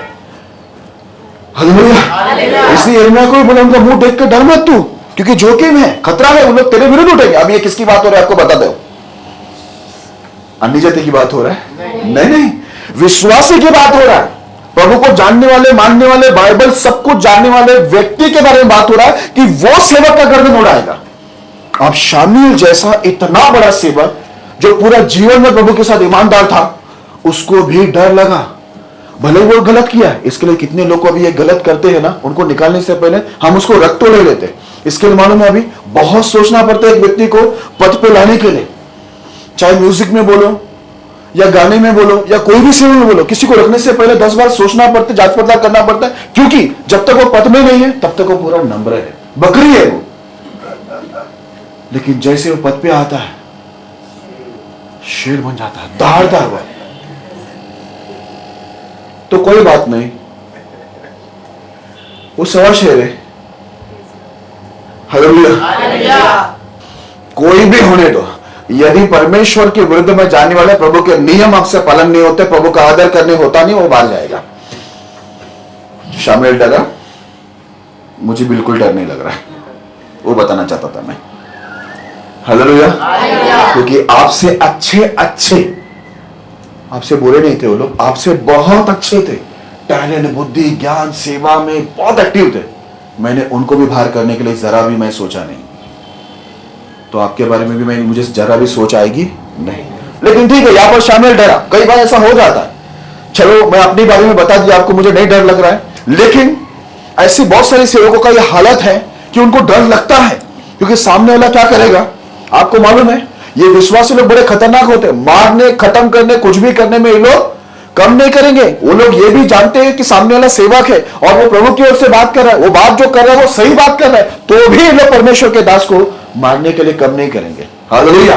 आज एक व्यक्ति गलत कर रहा है, उसको हटा के दूसरे व्यक्ति, प्रभु की ओर से प्रभु ने बोला हुआ संदेश आप देखिए, दूसरा व्यक्ति को उसकी जगह पे बिठाना है। लेकिन शामुएल जैसा इतना बड़ा सेवक को डर लगा, कितना जोखिम है। मतलब सामने वाला गलती करे तो भी सेवक एक्शन नहीं ले पा रहा है। उस समय तो सिर्फ शाऊल से डर लगा, और अभी किसी को निकालना है तो पूरा परिवार से डरना पड़ेगा। यहां पर तो जो शाऊल रहेगा उसके तो मां बाप सब रहेंगे, भाई बहन। उस टाइम सिर्फ शाऊल से डर लग रहा है शामुएल को, लेकिन अभी तो पूरे खानदान से डर लगना पड़ेगा ना। आज के सेवकों को पूरा खानदान उठ गया है, क्यों निकाला? हालेलुया। सेवक का काम जोखिम भरा है। हालेलुया। एक तरफ से परमेश्वर की आज्ञा है, दूसरी तरफ से मनुष्य जो परमेश्वर के लोग हैं, विश्वासी लोग हैं, विश्वासियों से ही परमेश्वर के दासों को क्या है? खतरा है। आप सोचिए एक सेवक कैसा सेवा करता होगा, एक तरफ खुदा, दूसरे तरफ ये विश्वासी लोग। हटी दे। ओके चलो आगे बढ़ते हैं, और क्या परिणाम होता है। हाँ, यहां पर एक बात बोलूंगा मैं। शाऊल के तो बारे में आप जानते हैं कैसी मौत हो मरा, प्रभु की आत्मा ही उससे उड़ गया, शैतान की आत्मा आया, फाइनली वो आत्महत्या करके मर गया। ऐसी मौत मरा। क्यों? वो प्रभु का जो नियम था, प्रभु की आज्ञा थी, उसको एक्सेप्ट नहीं किया, ग्रहण नहीं किया कि तू गलती किया इसलिए तुझे हटा रहा और दूसरे को रख रहा। एक्सेप्ट करना चाहिए ना, मुझसे नहीं होता है दूसरा तो कोई करे ना, बराबर है क्या? नहीं, अगर मैं उस काबिल नहीं तो फिर दूसरा कोई वो जगह लेगा ही। भाई परमेश्वर ऐसे ही तो नहीं बैठेगा, आप नहीं करेगा परमेश्वर किसी और को दे देगा, आप सही तो प्रभु किसी सही व्यक्ति को दे देगा। तो आपको उसको एक्सेप्ट करना पड़ेगा, स्वीकार करना पड़ेगा। आप ये नहीं बोल सकते अरे उसको क्यों रखा, मैं कर रहा था ना, कर रहा था नहीं, प्रभु के नियम से करना है, आपके नियम से नहीं, समझ में आ रहा है? प्रभु का काम हमारे आपके नियम से नहीं होता, प्रभु का काम प्रभु के नियम से ही होता है। ओके, नेक्स्ट क्या परिणाम होता है, वचन बताया जाए। यजेकल की पुस्तक 2 अध्याय 3 से 10 तक पढ़ेंगे। यजेकल की पुस्तक 2 अध्याय 3 से 10। उसने मुझसे कहा, हे मनुष्य के संतान, मैं तुझे इजराइलियों के पास अर्थात बलवा करने वाली जाति के पास भेजता हूँ, जिन्होंने मेरे विरुद्ध बलवा किया है, उनके पुरखा, और वे भी आज के दिन तक मेरे विरुद्ध अपराध करते चले आए हैं। परमेश्वर अभी यजेकल से बात कर रहा है, एक और दास, ठीक है, बोलता मैं तुझे किधर भेज रहा मालूम है? इजराइल के पास भेज रहा हूं, बलवा करने वाले जाति के पास, विरोध करने वाले जाति के पास। देखो परमेश्वर अपने ही लोग की गवाही क्या दे रहा है, अपने खुद के लोग, इजराइली विश्वासी लोग। परमेश्वर बोल रहा है जिसके पास मैं तुझे भेज रहा हूं ना, वो बलवा करने वाला जाति है, विरोध करने वाला जाति है। और क्या लिखा हुआ बोलता है कि उसने मुझसे कहा, हे मनुष्य के संतान, मैं तुझे इजराइल के पास अर्थात बलवा करने वाले जाति के पास भेजता हूं, जिन्होंने मेरे विरुद्ध बलवा किया है, उनके पुरखा, और वे भी आज के दिन तक मेरे विरुद्ध अपराध करते चले आए हैं। उनके बाप दादा भी यही काम कर रहे थे, बोलता है इजराइल। परमेश्वर अपनी खुद की लोगों की गवाही देता है, बोलता है कि बाप दादा भी मेरे विरोध ही करते आया है, और ये लोग भी विरोध कर रहे हैं, मैं तुझे उसके पास भेज रहा हूं। सेवक लोगों को कितना डर लगेगा ना, लगेगा ही नहीं लगेगा? बोलेंगे तो खानदानी विरोधी है भाई, बाप दादा से लेकर इन लोग विरोध करते आए, और प्रभु मुझे कहां भेज रहे, मरने को भेज रहे। ये बात हो जाती ना, ये मध्यस्थी जो रहते हैं ना, बड़ा डेंजर होता है। चाहे वो प्रभु और विश्वासी के बीच की मध्यस्थी हो, या किसी की शादी में आप मध्यस्थी हो। शादी का मध्यस्थी कोई हुआ है यहां पर? किसी के हुआ है ना? बाद में होता है ना, कुछ मैटर होगा तो हाँ, तुम लोगों ने सत्यानाश किया। ये मध्यस्थी लोग का जान दोनों तरफ से, करो तो भी मरो, नहीं करो तो भी मरो। ये मध्यस्थी लोग का हालत बहुत खराब है। ओके, तो परमेश्वर ने गवाही दे दिया कि ये जो जाति है बलवा करने वाला है, विरोध करने वाला है, मैं उसके पास तुझे भेज रहा है। ये अपराध करते ही चले आ रहे बाप दादा से, ये लोग सुधरने वाले है ही नहीं, लेकिन फिर भी मुझे चेतावनी देना है इनको, प्रभु बोलता है। हाँ, आगे। इस पीढ़ी के लोग जिनके पास मैं तुझे भेजता हूँ, वे निर्लज्ज और हठीले हैं। तो मालूम पड़ गया ना, प्रभु अपने लोग के बारे में बता रहे हैं, ये निर्लज्ज बेशरम, अपनी भाषा में बता रहा हूं, ये बेशरम लोग है, शर्म नाम की चीज ही नहीं, प्रभु बता रहे। और लिखा ये लोग हठीले हैं, जिद्दी, अपने मन का ही करेंगे। प्रभु अपने दास को भेज के कितना इनको वार्निंग देगा, समझाएगा, तो भी करेंगे कैसा? अपने मन का ही करेंगे। एक बार की बात है, मैंने एक व्यक्ति को सेवा से निकाल दिया, तो उसकी कुछ चीज मेरे पास था, बोला अभी मैं भी पास्टर को बराबर करता हूं। वो जिसका था ना, वो मांगा है पास्टर जी। सालों गुजर गए, वो चीज मेरे पास थी, जब तक वो मेरे साथ में था सेवा में, सामने वाला मांगा नहीं। जैसे ही मैं उसको उसकी गलती में उसको मैंने सस्पेंड कर दिया, तुरंत उसने क्या बोला, नाम जिसका बोलता मैं जिससे लिया था वो मांग रहा है मेरे से। मैं बोला लेके जा, क्योंकि तू लेके जाएगा तभी तो परमेश्वर मेरा खुद का देगा ना। और दिया भी, हालेलुया, तुरंत दिया और बहुत अच्छा आ गया। आपको समझ में आ रहा है कि विश्वासी कितने हठीले होते, कितने निर्लज्ज होते, एक सेवक के साथ क्या व्यवहार करते वो लोग। नाम ले रहा दूसरे का, लेकिन गुस्सा इसके अंदर ही था विश्वासी का कि पास्टर से मैं क्या करूंगा, बदला लूंगा, लेकिन मैं डायरेक्ट मेरा नाम नहीं बोल सकता हूं ना। उसने मांगा है, उसने बोला है, वो जिद कर रहा है। बेटा 18 साल हो गए और ऐसे ही चुना नहीं है प्रभु मेरे को। जेल में पवित्र आत्मा उतरी थी ऊपर, जो तुमसे कई हजारों किलोमीटर दूर होगा। पवित्र आत्मा पाया है? इधर जरा कोई हाथ उठा के बताओ, कौन है पवित्र आत्मा पाया? जरा उसको मैं जरा पूछूं। कंगाल हो तुम लोग, कंगाल। सालों गुजर गए, पवित्र आत्मा नहीं मिला।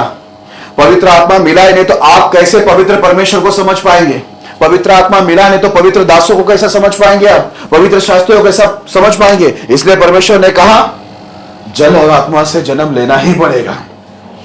वो फिक्र नहीं है, इधर लड़ाई लड़ने का इनको पास्टरों के साथ, सेवकों को सताना है, सेवकों को परेशान करना, हठीले, गुस्सा, मैं जो बोलता वो होना चाहिए। आगे पढ़ना। और तू उनसे कहना, प्रभु यहोवा यह कहता है, इससे वे जो बलवा करने वाले घराने के हैं, चाहे वे सुने या ना सुने, तो भी वे इतना जान लेंगे कि हमारे बीच एक भविष्यवक्ता प्रकट हुआ है।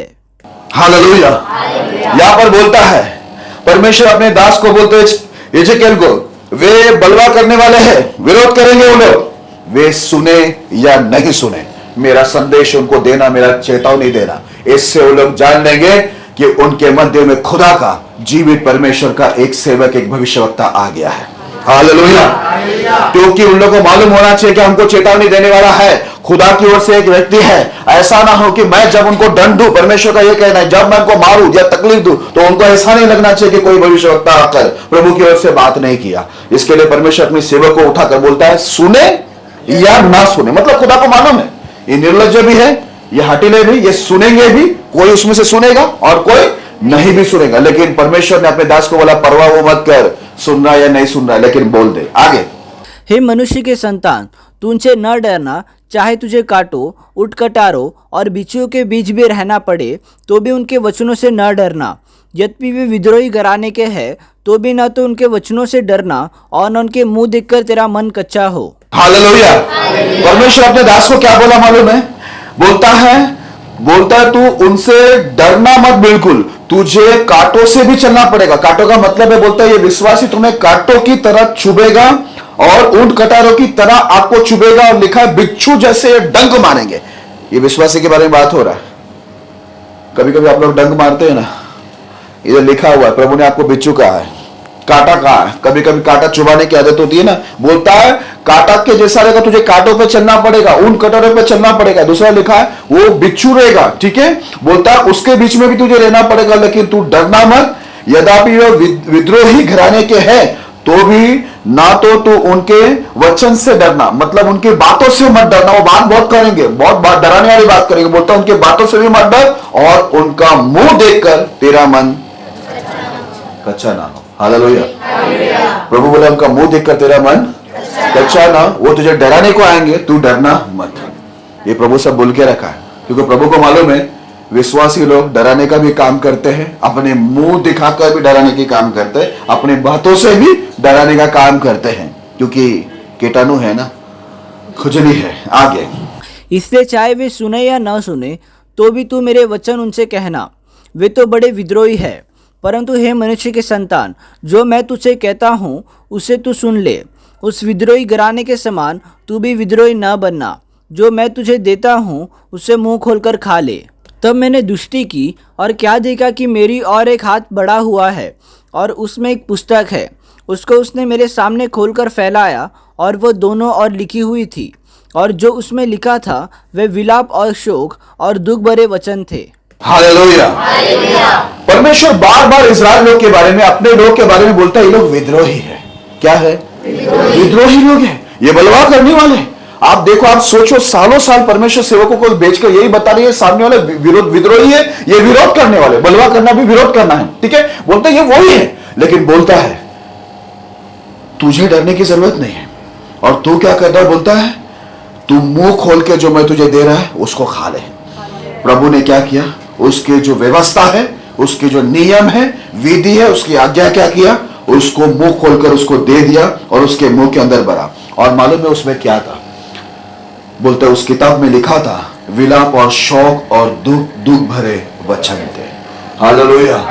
बोलता तू जाकर जब बोलेगा कि तू पापी है, तो गलत कर रहा है, तू जाकर जब बोलेगा कि तुझे दंड मिलने वाला, तेरे पर विलाप आने वाले, दुख आने वाले, ये तू बोलेगा तो सामने वाला क्या हो जाएगा? भड़क जाएगा, वो अपना चेहरा दिखाएगा, वो अपना गुस्सा दिखाएगा। लेकिन परमेश्वर अपने सेवक को पहले ही बोल रहे हैं वो गुस्सा दिखाएंगे, वो अपना हठीला, अपना जिद्दी स्वभाव दिखाएगा, वो बातों से तुझे डराना चाहेगा, चेहरा अपना दिखाकर तुझे डराना चाहेगा। लेकिन तुझे उनसे डरने की जरूरत नहीं है, वो सुने या नहीं सुने, लेकिन उनके ऊपर विलाप आने वाला है, ये दुख आने वाला है, शौक आने वाला है, ये तुझे उनको बताना ही है। क्योंकि परमेश्वर का नियम कैसा मालूम है? वो बिना बताए किसी के ऊपर हमला नहीं करता है। हालेलुया।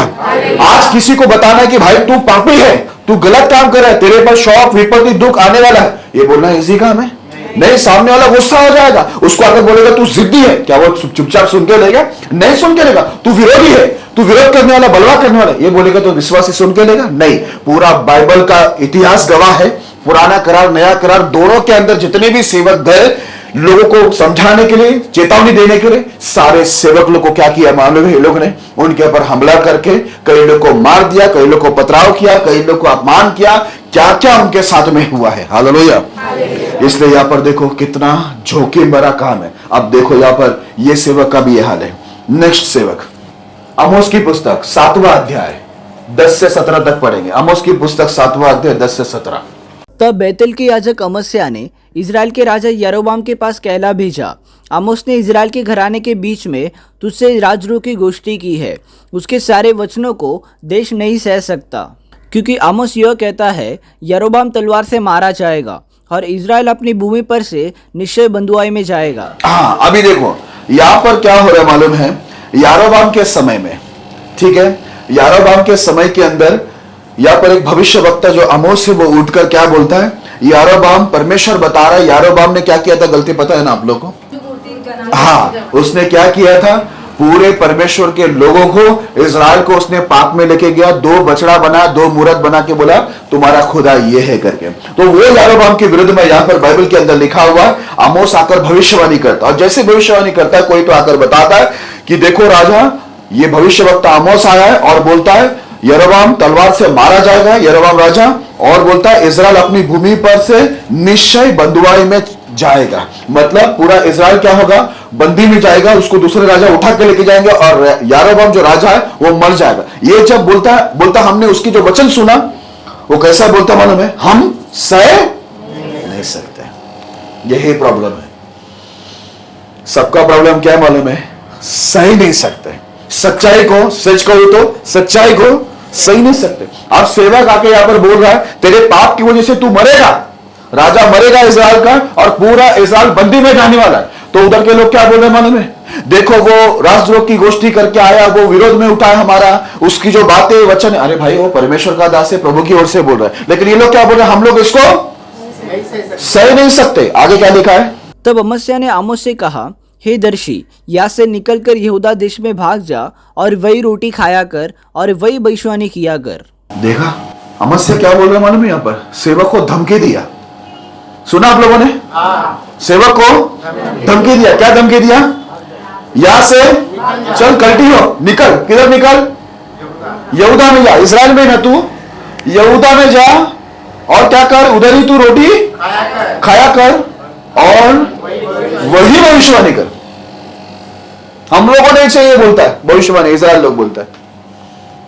ये प्रभु के लोग के गुण है, ये विश्वासी के गुण है। हमें मत सिखा, हमें मत बता, तू दूसरा किसको भविष्यवाणी कर, तेरी चेतावनी दूसरे को दे। तू जो प्रभु का संदेश लेके आ, हमको जरूरत नहीं है उसकी, हमको पड़ी नहीं है, तू दूसरे को जाके बोल, यहां से निकल जा। ये सेवक के साथ व्यवहार होता है। अब देखो वो सेवक क्या बोलता है आगे। परंतु बैतल में फिर कभी भविष्यवाणी न करना, क्योंकि यह राजा का पवित्र स्थान और राजनगर है। अरे वाह, शाबाश।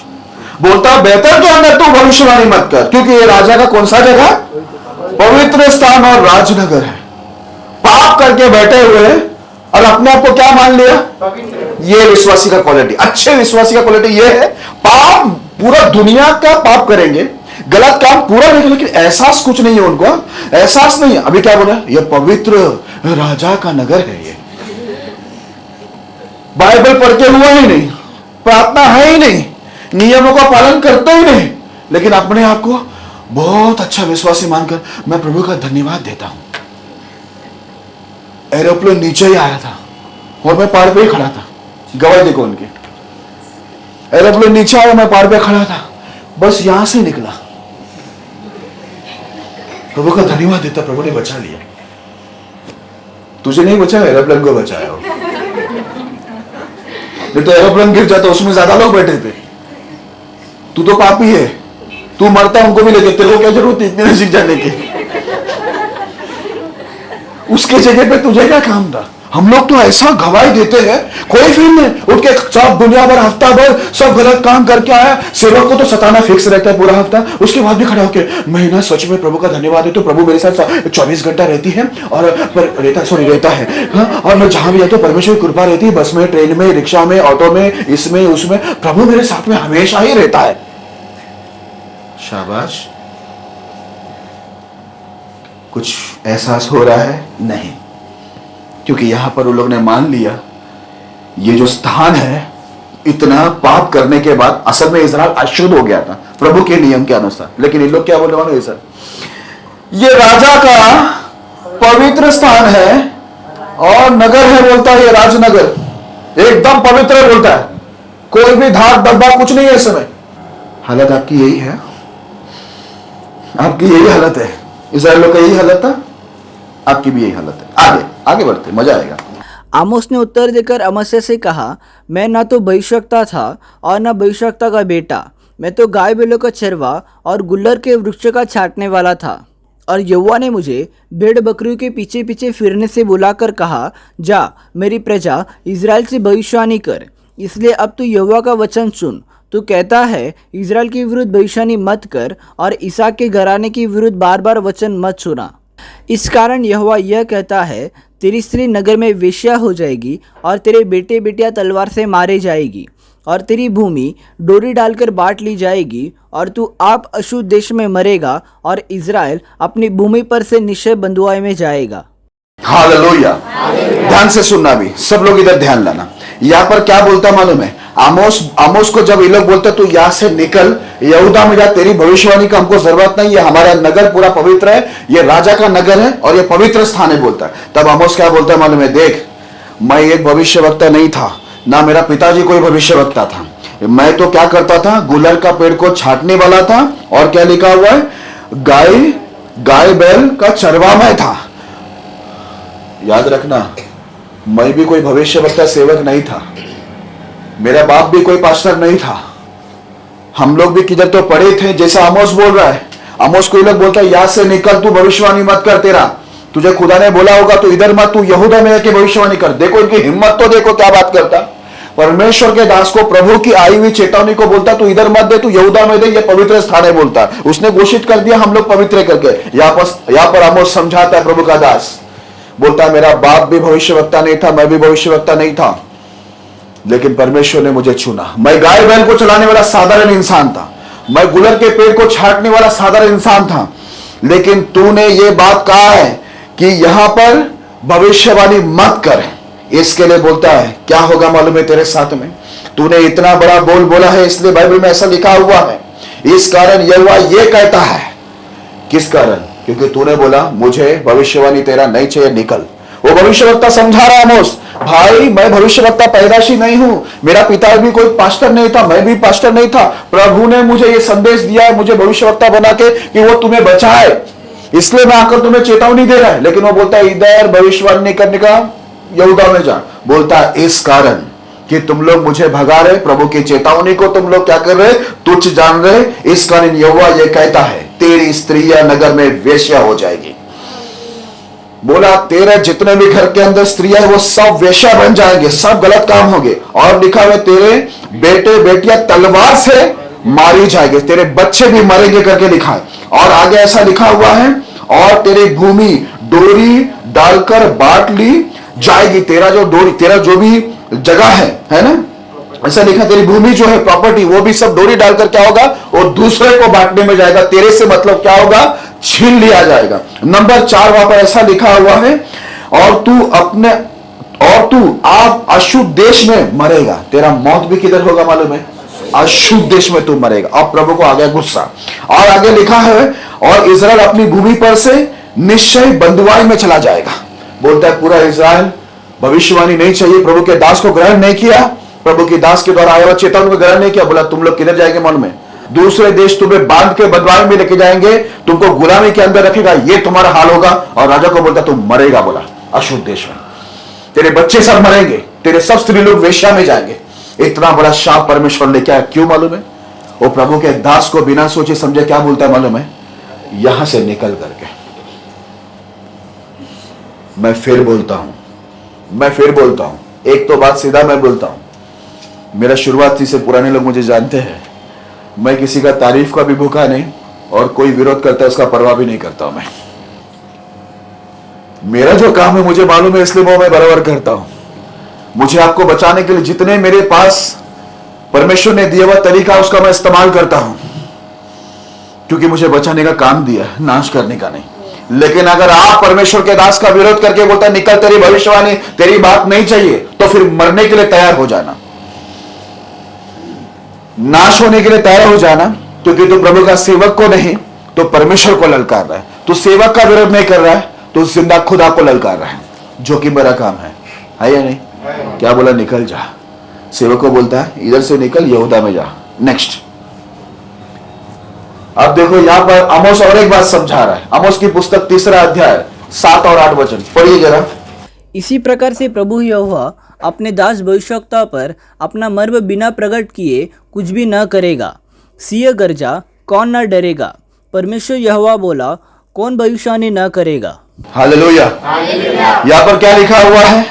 इसी प्रकार से प्रभु यहोवा अपने दास भविष्यवक्ताओं पर अपना मर्म बिना प्रकट किए हुए कुछ भी न करेगा। समझ में है किस पर वो अपना मर्म प्रकट करते हैं? इधर क्या लिखा मालूम है? वो अपनी बातें किधर प्रकट करता है मालूम है? अपने दास पर कि आगे क्या होगा, तुम्हारे साथ क्या होगा, मेरे जो विश्वासी लोग उनके साथ क्या होगा। वो अपना मर्म किसी पर, किसी को भी बांटते नहीं, बिटते उठते बैठते, वो अपने दासों पर प्रकट करता है। हालेलुया। आज कितनी सारी ऐसी घटना घटा है, यहां पर बहुत लोग बैठे गवाही है, उनके होने से पहले मैंने बता दिया कि ये होगा करके, क्योंकि परमेश्वर अपने दासों पर क्या करता है? अपनी बात को प्रकट करता है। लेकिन हमारा बात वही आती है ना, खुजली वाली, नहीं सुनने का। मैं आपको एक बात बता दूं, आपको सिखाने के लिए नहीं रखा है प्रभु के दासों को, पास्टरों को रखा है आपको सिखाने के लिए। आप उल्टा मत कर देना, स्कूल में कॉलेज में जाके मास्टर को मत सिखाने बैठना, क्योंकि वो नियम के खिलाफ है। आगे देखो जरूरी बात लिखा है, सिंह गर्जे गर्जा, कौन ना डरेगा? सिंह गर्जेगा तो डरेगा ना सब, बोलते सिंह गर्जेगा तो कौन नहीं डरेगा, और परमेश्वर यहोवा बोले तो कौन भविष्यवाणी ना करेगा? सिंह गर्जेगा तो लोग डरेंगे, और परमेश्वर बोलेगा, है ना, तो फिर भविष्यवाणी क्यों नहीं होगा? प्रभु के दास लोग, इसका मतलब है प्रभु के दास लोग अपनी मर्जी से नहीं बोलते हैं। जो भी चेतावनी आती है, समझाया जाता है, सिखाया जाता है, ये डायरेक्टली ऐसा कोई पास्टर के मन में आया बोल दिया वैसा नहीं होता है। मैं फिर कहता हूं, मैं सभी पास्टरों की नहीं बात करता हूं जो अपनी मर्जी से खड़ी है, किसी इंसान ने उनको खड़ा किया, मैं उनकी बात कर रहा हूं जो प्रभु की ओर से खड़ा है। हालेलुया। अगर परमेश्वर की ओर से, तो याद रखना, परमेश्वर बोलेगा तो सामने वाला आपको चेतावनी जरूर देगा, भविष्यवाणी जरूर होगी, और आप सुने या नहीं सुने, लेकिन आपको बताया जाएगा। आप माने या नहीं माने, स्वीकार करें या नहीं करें, लेकिन आपको बताया जाएगा। उसके बाद बाइबल के अंदर लिखा है वो मर्म क्या करता है? अपनी बातों को सेवक को प्रकट करता है, उसके बाद वो क्या करता है? हमला करता है। मैं तो आपको सीधा खुला चेतावनी देता हूं, जिसको भी परमेश्वर को टकरा के देखना है ना, देखो, उसका परिणाम आप देखो। मैं कहता हूं, मैं खुद प्रभु से प्रार्थना करते समय यह बोलता, परमेश्वर हम लोग आपका क्रोध को नहीं सह सकते, इसके लिए जो भी गलती हुआ उसको माफ कर, क्योंकि मैं जानता हूं उनको गरीबी से नहीं झेल सकते उनको। जब वो किसी को सताने पर आ जाए ना, आज आप सता रहे ना सेवकों को, या जितने भी लोग मुझे सुन रहे सेवकों को सता रहे ना, याद रखना आपका सताव से सेवक लोग को जो सताव मिल रहा है ना, यदि परमेश्वर सताना शुरू करेगा ना किसी को, ये पूरी पृथ्वी कांपेगी। बाइबल में लिखा है परमेश्वर को झेल नहीं सकता धरती, ऐसी कोई भी ताकत नहीं बोलता उसके सामने खड़ा रह सकता है। हालेलुया। ओके, आमोस बोलता मैं अपनी ओर से नहीं बोल रहा हूं, सिंह गरज रहा है वहां पर, परमेश्वर बोल रहा है, इसके लिए हम भविष्यवाणी कर रहे हैं। तो बोलता है गेट आउट, निकल जाए, यहां पर बोल मत, हम लोग को नहीं ग्रहण होगा, तेरे को ग्रहण नहीं होगा तो क्या मैं नहीं बोलेगा? ऐसा है सेवक लोग को ऑर्डर। आज बहुत लोगों को नहीं होता, मैं 18 साल देखा, बहुत लोगों को ग्रहण नहीं हुआ। एक भाई को मैंने सीधा बोला, देख तू लड़की का पीछे जाना छोड़, नहीं तो चर्च छोड़। उसने अच्छा निर्णय लिया चर्च छोड़ दिया उसने। मेरे को क्या लगा मालूम है, मेरी धमकी से वो लड़की को छोड़ के चर्च में रहेगा, लेकिन वो चर्च छोड़ के लड़की के पीछे गया। कैसे लोग हैं? एक तरफ जीने का है, अच्छे से प्रभु के साथ आशीष पाके, अनुग्रह पाके, एक अच्छी घर, नहीं मैं जीऊंगी तो अपने हिसाब से पाप करके जीऊंगी, नहीं तो मैं मरूंगी, आपका नहीं सुनूंगी। अरे क्या अजीब नहीं लगता? तो मेरे ख्याल से ऐसे लोग मरना ही चाहिए ना, जी के क्या करना है फिर? प्रभु की निंदा करें। ओके, आगे बढ़ते हैं। दूसरा इतिहास 16 अध्याय 7 से 13। दूसरा इतिहास 16 अध्याय 7 से 13। उस समय हनानी दर्शी यहूदा के राजा आसा के पास जाकर कहने लगा, तूने जो अपने परमेश्वर यहोवा पर भरोसा नहीं रखा, अराम के राजा ही पर भरोसा रखा है, इस कारण अराम के राजा की सेना तेरे हाथ से बच गई है। क्या कुशिया और लूबियों की सेना बड़ी न थी, और क्या उसमें बहुत से रथ और सवार न थे?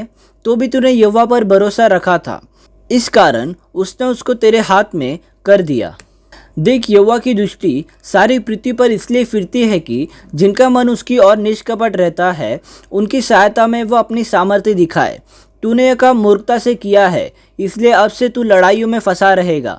तब आसा दर्शी पर क्रोधित हुआ और उसे काट में ठोकवा दिया, क्योंकि वह उसकी ऐसी बात के कारण उस पर क्रोधित था। उसी समय से आसा प्रजा के कुछ लोगों पर अत्याचार भी करने लगा। अभी आसा नाम का एक राजा है, ध्यान से सुनना।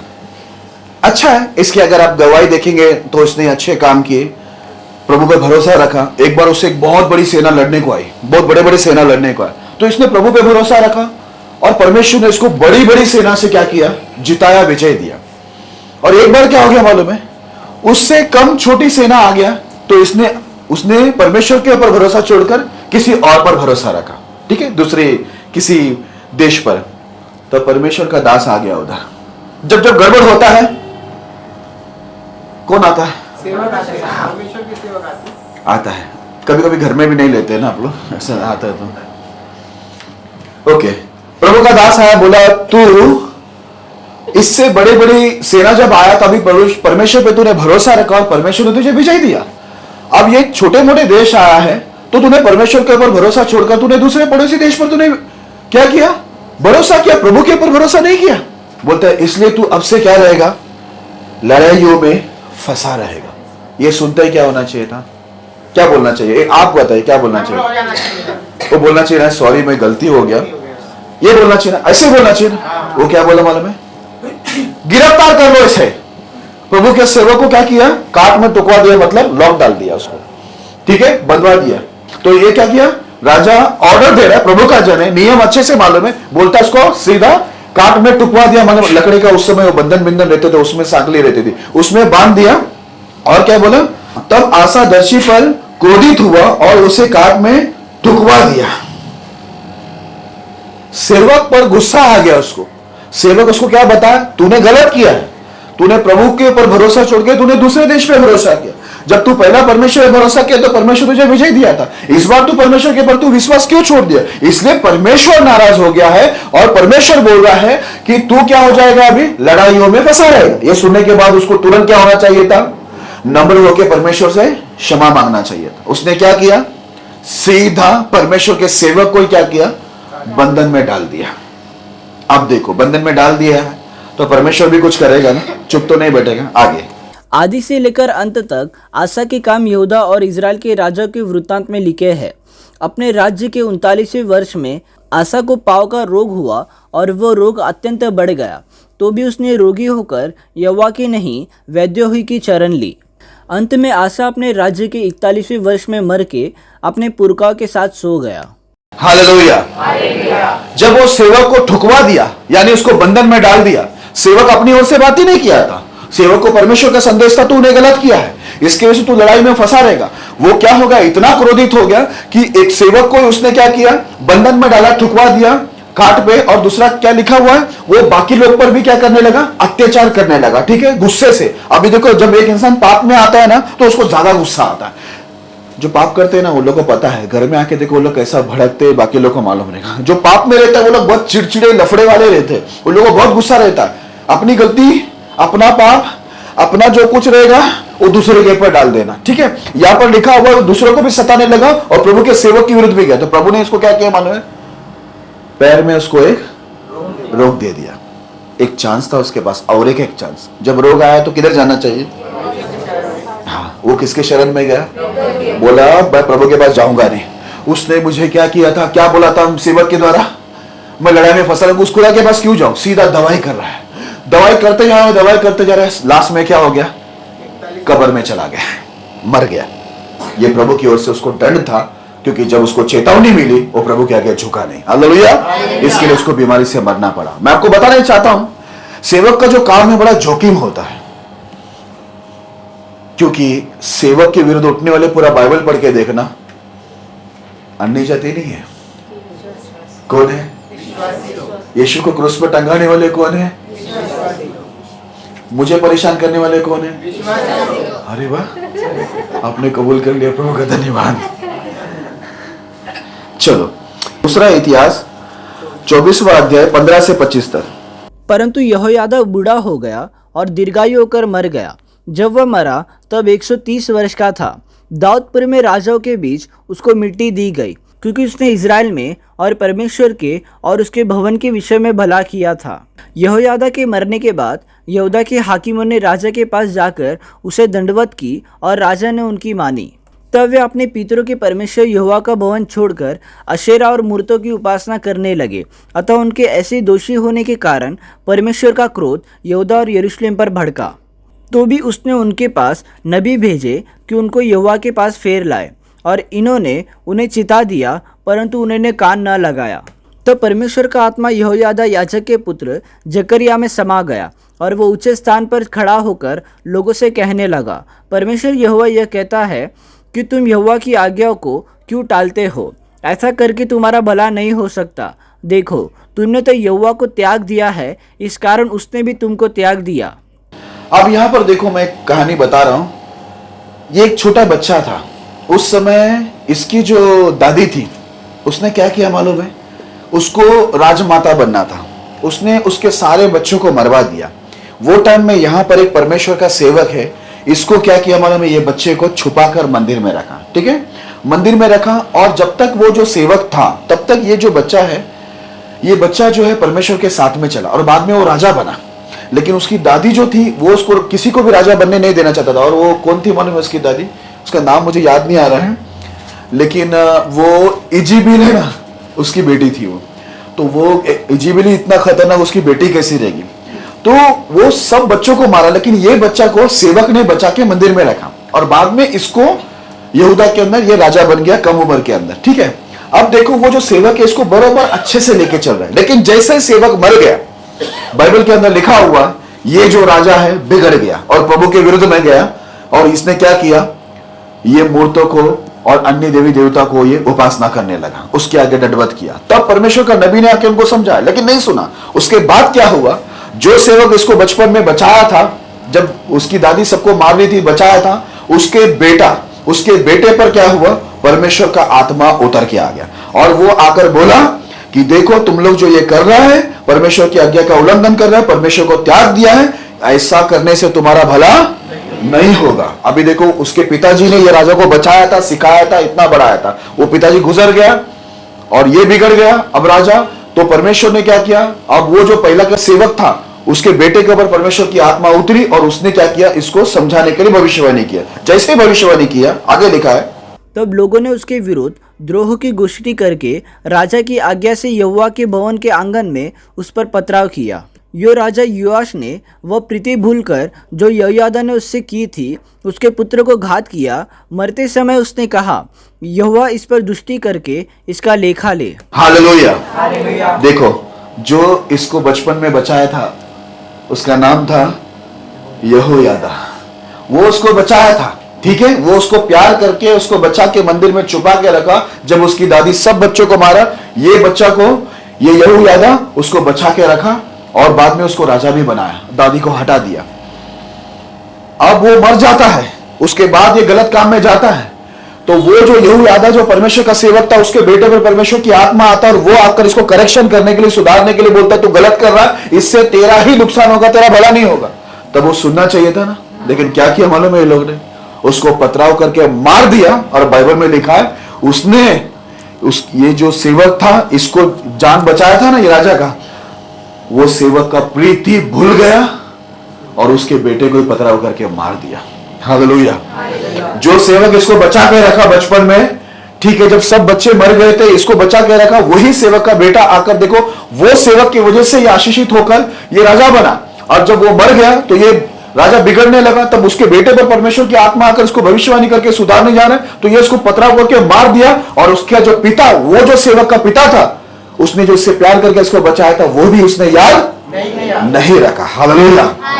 लेकिन वो मरते समय एक बात बोला, यहोवा इस पर दृष्टि करे, लिखा है उधर देखो, मरते समय उसने कहा यहोवा इस पर दृष्टि करके उसका लेखा ले। अब सेवक के मुंह से आ गया। एक बात बता दूं, सेवक के मुंह से आपके लिए कोई भी खतरे वाली बात आपके लिए नहीं आए, आप ऐसे ही हरकत करना। अब देखो इसने बोल दिया मरते मरते, क्या होता है आगे, जल्दी पढ़ना।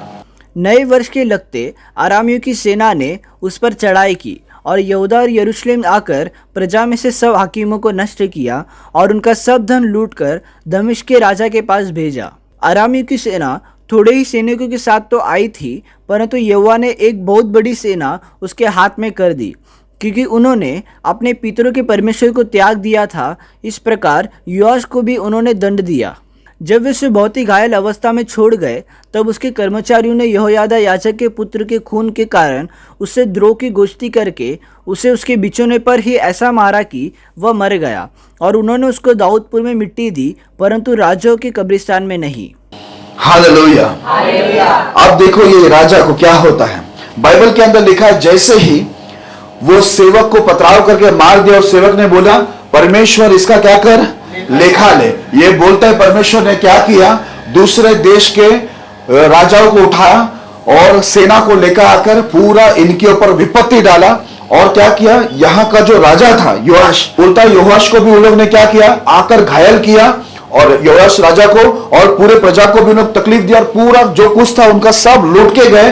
बाइबल के अंदर लिखा है फाइनली योआश क्या हो गया, मर गया, उसको मार दिया। उधर के लोगों ने क्या किया, क्या याद करके मारा मालूम है, क्योंकि उसने परमेश्वर के दास को मारा था, इसलिए वो लोग ने क्या किया, इसको मार दिया। और उसको कब्र भी कौन सा दिया मालूम है, राजा वाला कब्र नहीं दिया, दूसरे कब्र में लाके डाला। हालेलुया। मरा या नहीं मरा, जीने का था ना, अवसर था ना। शुरुआती गवाही इसकी अच्छी थी, इसको जिसने बचाया था, जिस सेवक ने इसको बचाया, वो उसके बेटे को क्या कर दिया, पथराव करके मारा। वो भी उसका बेटा भी परमेश्वर की आत्मा की ओर से आकर इसको चेतावनी दे रहा था।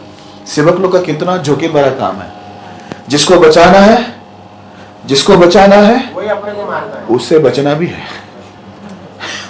वही मारेगा हमको। जिसका उद्धार करवाना है, जिसको आशीष में लेके जाना है, जिसको बुराई से छुड़ाना है, शैतान से छुड़ाना है, वही हमको क्या करने वाला है, मारने वाला है। ये सेवक का काम होता है। समझ में आया आपको? लेकिन ये बात ध्यान में रखना, भले ही सेवक का काम जोखिम भरा है, लेकिन परमेश्वर उनके साथ रहता है। अगर वो जिंदा रहे तो ठीक है, प्रभु उनके साथ में रहकर उनको बचाए, ठीक है, लेकिन यदि उनको कोई मार भी दे तो परमेश्वर उसका बदला निश्चय ही लेगा। हालेलुया। यहां पर देखो क्यों परमेश्वर अपने दासों के द्वारा अपने लोगों को उनकी गलतियां बताता है, क्यों बताता है? ठीक है, सवाल उठता है ना, परमेश्वर क्यों अपने दासों को बेचकर लोगों की गलतियां बताता है? वचन को दिखाना जल्दी, हम 2 वचन पढ़ के खत्म करेंगे। दूसरा इतिहास 36 अध्याय 15 और 16 वचन। उनके पूर्वजों की परमेश्वर यहोवा ने बड़ा यत्न करके अपने दूतों से उनके पास कहला भेजा, क्योंकि वो अपनी प्रजा और अपने धाम पर तरस खाता था। हालेलुया।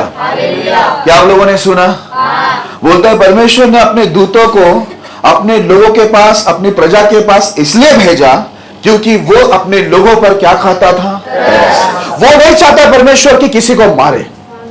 परमेश्वर कभी नहीं चाहता कि परमेश्वर किसी को नुकसान करे, क्योंकि वो इंसान से प्यार करता है। बराबर है क्या नहीं? इसके लिए वो क्या करता है कि सामने वाला जब गलत काम करता है तो परमेश्वर को उनको दंड देना है, लेकिन परमेश्वर क्या करता है, अपने सेवक को भेजकर उनको समझाने लगता है कि भाई वो अगर समझ जाए, अपनी गलती से मुड़ जाए, तो परमेश्वर को उनके ऊपर हमला नहीं करना पड़ेगा। ठीक है, परमेश्वर को उनको जान से नहीं मारना पड़ेगा। अभी देखा ना आपने, जितने लोग विरोध किए, कितने लोग मारे गए? मारे गए नहीं मारे गए? बुरी तरह से मारे गए। जो भी विरोध करने गए सब मर गए। सेवक को मारने वाले भी मर गए, विरोध करने वाले भी मरे। कितने लोग मरे? ठीक है, अभी देखो आगे लिखा हुआ है, परंतु वे परमेश्वर के दूतों को ठट्टों में उड़ाते और इसके वचनों को तुच्छ जानते और इसके नबियों की हंसी करते थे। अतः यहोवा अपनी प्रजा पर ऐसा झुंझला उठा कि बचने का कोई उपाय न रहा। हालेलुया। यहाँ पर क्या लिखा मालूम है? परमेश्वर अपने लोगों पर तरस खा के उनके सेवकों को भेजता है कि सेवक जाकर उनको समझाए, तो फिर मुझे हमला ना करना पड़े। जैसे उजिया को सेवक लोग ने समझाया, तो नहीं समझा तो बाद में परमेश्वर ने क्या किया, उसको हमला करके उसको कोढ़ की बीमारी दी, बाद में वो मर गया। तो प्रभु कभी भी किसी को नुकसान करने से पहले या आशीष करने से पहले मध्यस्थी व्यक्ति को भेजता है। उस टाइम में क्या करने का, सुधर जाने का। बराबर, समझ के सुधर जाने का। बराबर ना? इधर क्या लिखा है, ये लोग ने समझ के सुधरा नहीं, प्रभु दया करके सेवक भेज रहा है इनको लग रहा है कि परमेश्वर खाली बैठा हुआ है, काम धंधे नहीं, उसके सेवक लोग को भी काम धंधे नहीं, बेकार में आ गए। यहां पर लिखा है दया करके मैंने मेरे सेवक को भेजा, लेकिन उन लोग ने मेरे सेवकों के साथ क्या किया? इधर क्या लिखा है? परंतु वे परमेश्वर के दूतों को टट्टों में उड़ाने लगे। परमेश्वर के दूत को, प्रभु के सेवकों को क्या करने लगे? मजाक में उड़ाने लगे और उसके वचनों को तुच्छ जानते थे। तुच्छ जाना, परमेश्वर का जो वचन सेवक के द्वारा उसको भी तुच्छ जाना। और लिखा है मेरे नबियों की हंसी कर रहे, हंस रहे उनको। क्या बात करता है ये? हंस रहे थे लोग प्रभु के दासों के ऊपर। और जब इतना कुछ हुआ, परमेश्वर ने दया करके जब सेवक को भेजा तो ये लोग टट्टा कर रहे, परमेश्वर के वचन को तुच्छ जान रहे, हंसी कर रहे। तो बाइबल में आगे क्या लिखा है मालूम है? अतः यहोवा अपनी प्रजा पर ऐसा झुंझला उठा कि बचने का कोई उपाय ना रहा। पहला झुंझलाया परमेश्वर? नहीं। ये सेवक का काम बड़ा जोखिम भरा है। ना बोलो तो परमेश्वर दंड देगा। एजेकियल में ऐसा लिखा, तू नहीं बोलेगा तेरे पर विपत्ति, बोलो तो प्रजा से तकलीफ है, विश्वासी लोग तकलीफ देंगे। तो करे तो क्या करे? हालेलुया। फाइनली परमेश्वर ने देखा कि मैं इन पर दया कर रहा हूं, इसके लिए मैं सेवक को भेज रहा हूं, चेतावनी दे रहा, ये लोग मजाक उड़ा रहे, हंसी कर रहे, मेरे वचनों को तुच्छ जान रहे। तो परमेश्वर ऐसा झुंझला उठा कि बोलता है अब इनके पास ऐसा कोई ऑप्शन नहीं है, कोई उपाय नहीं है कि ये लोग मेरे हाथ से बचेंगे। ध्यान में रखना, एक इंसान को नुकसान पहुंचाना चाहता है तो कोई ना कोई आपको बचाएगा, मतलब परमेश्वर आपको बचाएगा, प्रभु किसी को भेज के बचाएगा। लेकिन परमेश्वर किसी के पीछे पड़ जाए ना, उसको दुनिया की कोई भी ताकत नहीं बचा सकती। हालेलुया। ये सब सुनने के बाद आपको समझ में आया कि पास्टरों का काम कितना जोखिम भरा होता। एक तरफ उनको परमेश्वर को संभालना है, सेवकों को। अगर प्रभु की बातें लोगों तक नहीं पहुंचाए तो परमेश्वर क्रोधित हो जाएंगे। लोगों तक परमेश्वर की बात पहुंचाए तो लोग क्रोधित हो जाएंगे। मरना सेवक को यहां से भी है, लोगों से भी मरने की चांसेस है, और नहीं बोले तो परमेश्वर से भी मरने की चांसेस है, प्रभु भी मार सकता। अब दोनों के बीच में है। एक तरफ प्रभु ने दिया हुआ काम है कि लोगों को आशीष की ओर लेके जाओ, बुराई से निकालो, लेकिन ये इतना काम आसान नहीं है। ये पूरा सेवकों का काम कैसा है? जोखिम भरा है। आपने देखा कितना सेवक लोग जोखिम में थे, नहीं थे? कितना खतरा था। हालांकि प्रभु बोला मैं तुम्हारे साथ में हूं। ठीक है, अब इतना सब सुनने के बाद आपको एक बात समझ में आया होगा कि एक सेवक को परमेश्वर ने किस काम के लिए रखा। मैं शुरुआत में बताया, बराबर है? और परमेश्वर क्यों सेवक को परमेश्वर भेजता है और गलती बताता है, यह भी समझ में आ गया। क्योंकि परमेश्वर को दया आता है, प्रभु किसी को मारना नहीं चाहता। अभी ये सुनने के बाद, और जितने लोग परमेश्वर का नहीं सुनते हैं, प्रभु के दासों के ऊपर हमला करते हैं, प्रभु के दासों को परेशान करते हैं, उनका भी आपने हालत देखा, वो प्रभु द्वारा मारा जाते हैं। प्रभु बोला बचने का भी इनका कोई उपाय नहीं है। तो प्रभु उन पर डायरेक्ट हमला करके उनको जान से मारता है या कई प्रकार के नुकसान करता है। उसके देखो आशा के पैर में बीमारी आ गई, रोग आया, तभी वो सुधरा नहीं। मतलब उसको उसमें उस समय तो समझ में आना चाहिए मुझसे गलती हो गई, तो चलो मैं अभी सुधर जाऊं, क्षमा मांगू, तो प्रभु मेरी जान को बचाए, मुझे चंगा करे। तो वो भी नहीं किया। कभी कभी ऐसा होता है, हमारे भी विपत्ति आता है, फिर मेरे को एक लोग पूछते पाशा जी मैं तो एकदम प्रभु में बरोबर चल रही हूं, तो फिर ये सब क्यों तकलीफ आ रहा है? कभी एकांत में आके ना मुझे ये पूछना मेरी गलती क्या है, तो मैं आपको बताऊंगा क्यों तकलीफ आ रहा है। पास्टरों को सताने के टाइम जरा भी एहसास नहीं होता है कि सताव क्या है। जब खुद को सताव आता है तब आप ये बोल रहे, जैसा वो बोला राजा का नगर पवित्र है, हम तो अच्छे लोग हैं, हम तो प्रभु के पीछे चलने वाले लोग हैं, तो हमको सताव क्यों आ रहा है? आपने जो बोया होगा ना वही आपको आ रहा होगा। समझ में आ रहा है? चलो छोड़ो। इसमें से मरना कितने लोग चाहते हैं? आप लोग में से मरना कितने लोग चाहते हैं? कितने लोग परमेश्वर का विरोध करना चाहते हैं? परमेश्वर के दास को कितने जोखिम रहते हैं। जिसको बचाना है उससे ही बचना है। खतरा बचाने वाला, जिसको बचाने वाले उनसे ही खतरा है। ठीक है, प्रभु तो दया करेगा, लेकिन जिनको बचाना है उनसे ही खतरा है, क्योंकि वही लोग परमेश्वर के दासों को मारते हैं। ठीक है, अब आपको यह सब चीज समझ में आ गया। ये सब सुनने के बाद कितने लोग परमेश्वर को अपने जीवन में, जरा बताना क्या लिखा है मैंने, परमेश्वर को आप अपने जीवन में कैसे जगह बनाकर दे सकते हैं? ठीक है, अपने जीवन में जगह कैसे बना के दे सकते हैं कि प्रभु आपके अंदर आए? क्या चाहते हैं? प्रभु आपके अंदर आए, शैतानी रहे और वही चलता रहे, प्रभु के दासों का विरोध, प्रभु का विरोध वही चलता रहे, या प्रभु को जगह देना है आपको? क्या बोलते हैं? आपको मालूम है आपकी और मेरी दोस्ती, गहरी दोस्ती, एकदम क्लोज फ्रेंड हम लोग कब बनेंगे मालूम है? दोनों में आत्मा सेम होगा तो अभी पता है आपको और मेरा जमता क्यों नहीं है, या बाकी सेवक और विश्वासियों का जमता क्यों नहीं है, पता है क्यों? आत्मा अलग अलग है। समझ में आ रहे भाई लोग मेरे? समझ में आ रहे हैं ना बहन लोग? देखो बहुत लोग मेरे करीब रहते, साथ में रहते, खुश रहेगा, डांटो तो भी साथ में, प्यार करो तो भी साथ में, चिल्लाओ गेट आउट बोलेगा तो भी साथ में, एक एक लोग, क्योंकि आत्मा क्या है? एक है, इसके लोग साथ में रहते। डांट सुनने के बाद बोलता है प्रभु के दास ने हमारे अच्छे के लिए डांटा, क्योंकि आत्मा उसमें जो काम कर रही है वो सेम है। लेकिन कुछ आत्मा वैसी नहीं रहती है ना, दुष्ट आत्मा रहती है। तो अगर आपको परमेश्वर को अपने शरीर में जगह देना है और दुष्ट आत्मा को बाहर करना है तो एक उपाय दे दो। आप जगह देना चाहते हो? बहुत अच्छा लिखा है, परमेश्वर को आप अपने जीवन में कैसे जगह बनाकर दे सकते हैं। देना चाहते हैं तो आज से अपनी दोस्ती पक्की हो जाएगी। क्या जगह देना चाहते हैं ना? पक्का ना? सब लोग आने बोल रहे, बहुत लोग नहीं बोल रहे। हाँ बहुत लोग ऐसा, प्रभु को जगह दूं तो पास्टर से लड़ाई कैसे होगी?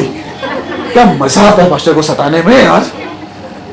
एक एक लोग जगह देना ही नहीं चाहते। चलो जो जगह देना चाहते हैं उनके लिए पेश किया जाए आखिरी वचन, मत्ती 10वां अध्याय 40 वचन। जो तुम्हें ग्रहण करता है वो मुझे ग्रहण करता है, और जो मुझे ग्रहण करता है वो मेरे भेजने वाले को ग्रहण करता है। हालेलुया। प्रभु चाहिए अंदर। इधर क्या लिखा है मालूम है? सेवकों के लिए बोलता है, सेवक लोग को बोला है यदि तुम्हें कोई ग्रहण करे ना वो मुझे ग्रहण करता है। आपके पास डायरेक्ट रास्ता नहीं है। मैं यीशु को अपनी जिंदगी में रखूंगी, लेकिन पास्टर का मेरा जमता नहीं। चल तेरा बात रख लेते हैं, लेकिन प्रभु ने रास्ता क्या बनाया? मेरा सेवक को ग्रहण करेगा ना तो तू मुझे ग्रहण करेगा। अभी अपने बाप दादा भी आके नियम चेंज कर सकते हैं क्या? कर सकते हैं? अब ये मत बोलना परमेश्वर हमारे साथ है, मेरे अंदर परमेश्वर बसा हुआ है। पास्टर से मेरा जमता नहीं, मैं सब केयर नहीं कर रहा। I don't care. ये लाइन कभी सिखाओ पहला बता तू। और मेरा मैडम बोल रही थी फोन, अच्छा वही तो मैं बोला, स्कूल का शक्ल तक देखा नहीं था, ये कैसे सिखा करके? I don't care. एक एक लोग का ऐसा रहता है पास्टर नहीं चाहिए बीच में, लेकिन यहां पर नियम यीशु अपने मुंह से बोला, जो तुम्हें मेरे सेवकों को ग्रहण करेगा वो मुझे ग्रहण करेगा। अब मालूम पड़ा परमेश्वर आपके पास कैसे आता है, आपके जीवन में कैसा आता है? रास्ता कौन सा है बताओ? खुद कर ली रास्ता बताओ मुझे।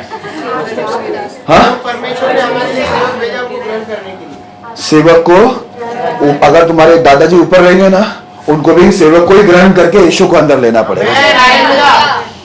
अब रास्ता कुछ और दिया ही नहीं है, लेकिन खुजली की आत्मा है। रास्ता आप बनाते रहना जिंदगी भर, खोदते रहना बुलडोजर लेके जाके, क्योंकि आपके आंग में खुजली आती है। कुछ हो रहा है मेरा, कुछ होता है, मैं कुछ दूसरा हंसता। प्रभु मेरी जिंदगी में एक लोग तो मेरे को, एक लोगों को तो डेंजर ही है। फोन आता है, प्रभु ने मुझसे बात किया क्या? एक लोग ने, बहुत लोग आए, प्रभु ने हमको बोला है। क्या बोला है? मेरे सेवक को बोल सुधरने के लिए। किसको बोला? तुझे। बाइबल कितनी बार पढ़ के हुआ? मत्ती की किताब किसने लिखा? प्रकाशित वाक्य की कुछ नहीं मालूम। सेवा आत्मा बचा नहीं बचा, प्रभु ने बात किया। सेवक को, अरे भाई तू ऐसा कुछ बोल कि किसी को पटे, सेवा में नहीं, कुछ भी काम में नहीं। प्रभु आके डायरेक्ट, प्रभु ऐसा उतर के आ गए थे काम धंधा छोड़ के। हाँ? काम धंधा, ये भी मालूम है, काम धंधा छोड़ के एक्स्ट्रा आके बैठे। कैसे बैठे थे? चाय पे बैठे थे, सामने बैठे थे, मैं इधर बैठा था। हाँ फिर ये बोला वो बोला। भाई अगर परमेश्वर को किसी से बात करना होगा ना तो पहले वो आपको सुधारेगा, और मुझसे बात करना होगा ना तो मेरे ऊपर वाले को लाएगा। या ऐसे ये सब गड़बड़ी वाले को लेकर के प्रभु मुझे बोलेगा सुधर जा। प्रभु बात कर रहा है, बोलने को थोड़ा शर्म करो। ओके, फिर से मैं बोलता हूं, बहुत इंपॉर्टेंट बात है। यीशु चाहिए अंदर, जीवन में, परिवार में चाहिए रास्ता। परमेश्वर के दास को ग्रहण करो तो परमेश्वर बोलता है मुझे ग्रहण किया। जो तुम्हें ग्रहण नहीं करता, प्रभु ने कहा, वो मुझे ग्रहण नहीं करता। अब बनाओ तुम्हारे बाप दादा को लेकर दूसरा रास्ता। यीशु आने वाला ही नहीं है, क्योंकि रास्ता यह है कि मेरा जो दास है उसको ग्रहण करना पड़ेगा। तो तुम मुझे ग्रहण करेगा। चलो फिर भी मैं तुमको खुजली वाली बीमारी में, उस कीटाणु में छोड़ देता हूं, लेकिन जितने लोग अपने जीवन में यीशु को चाहते, वो प्रभु के दासों को ग्रहण करो। प्रभु इस संदेश के द्वारा आपको आशीष दे।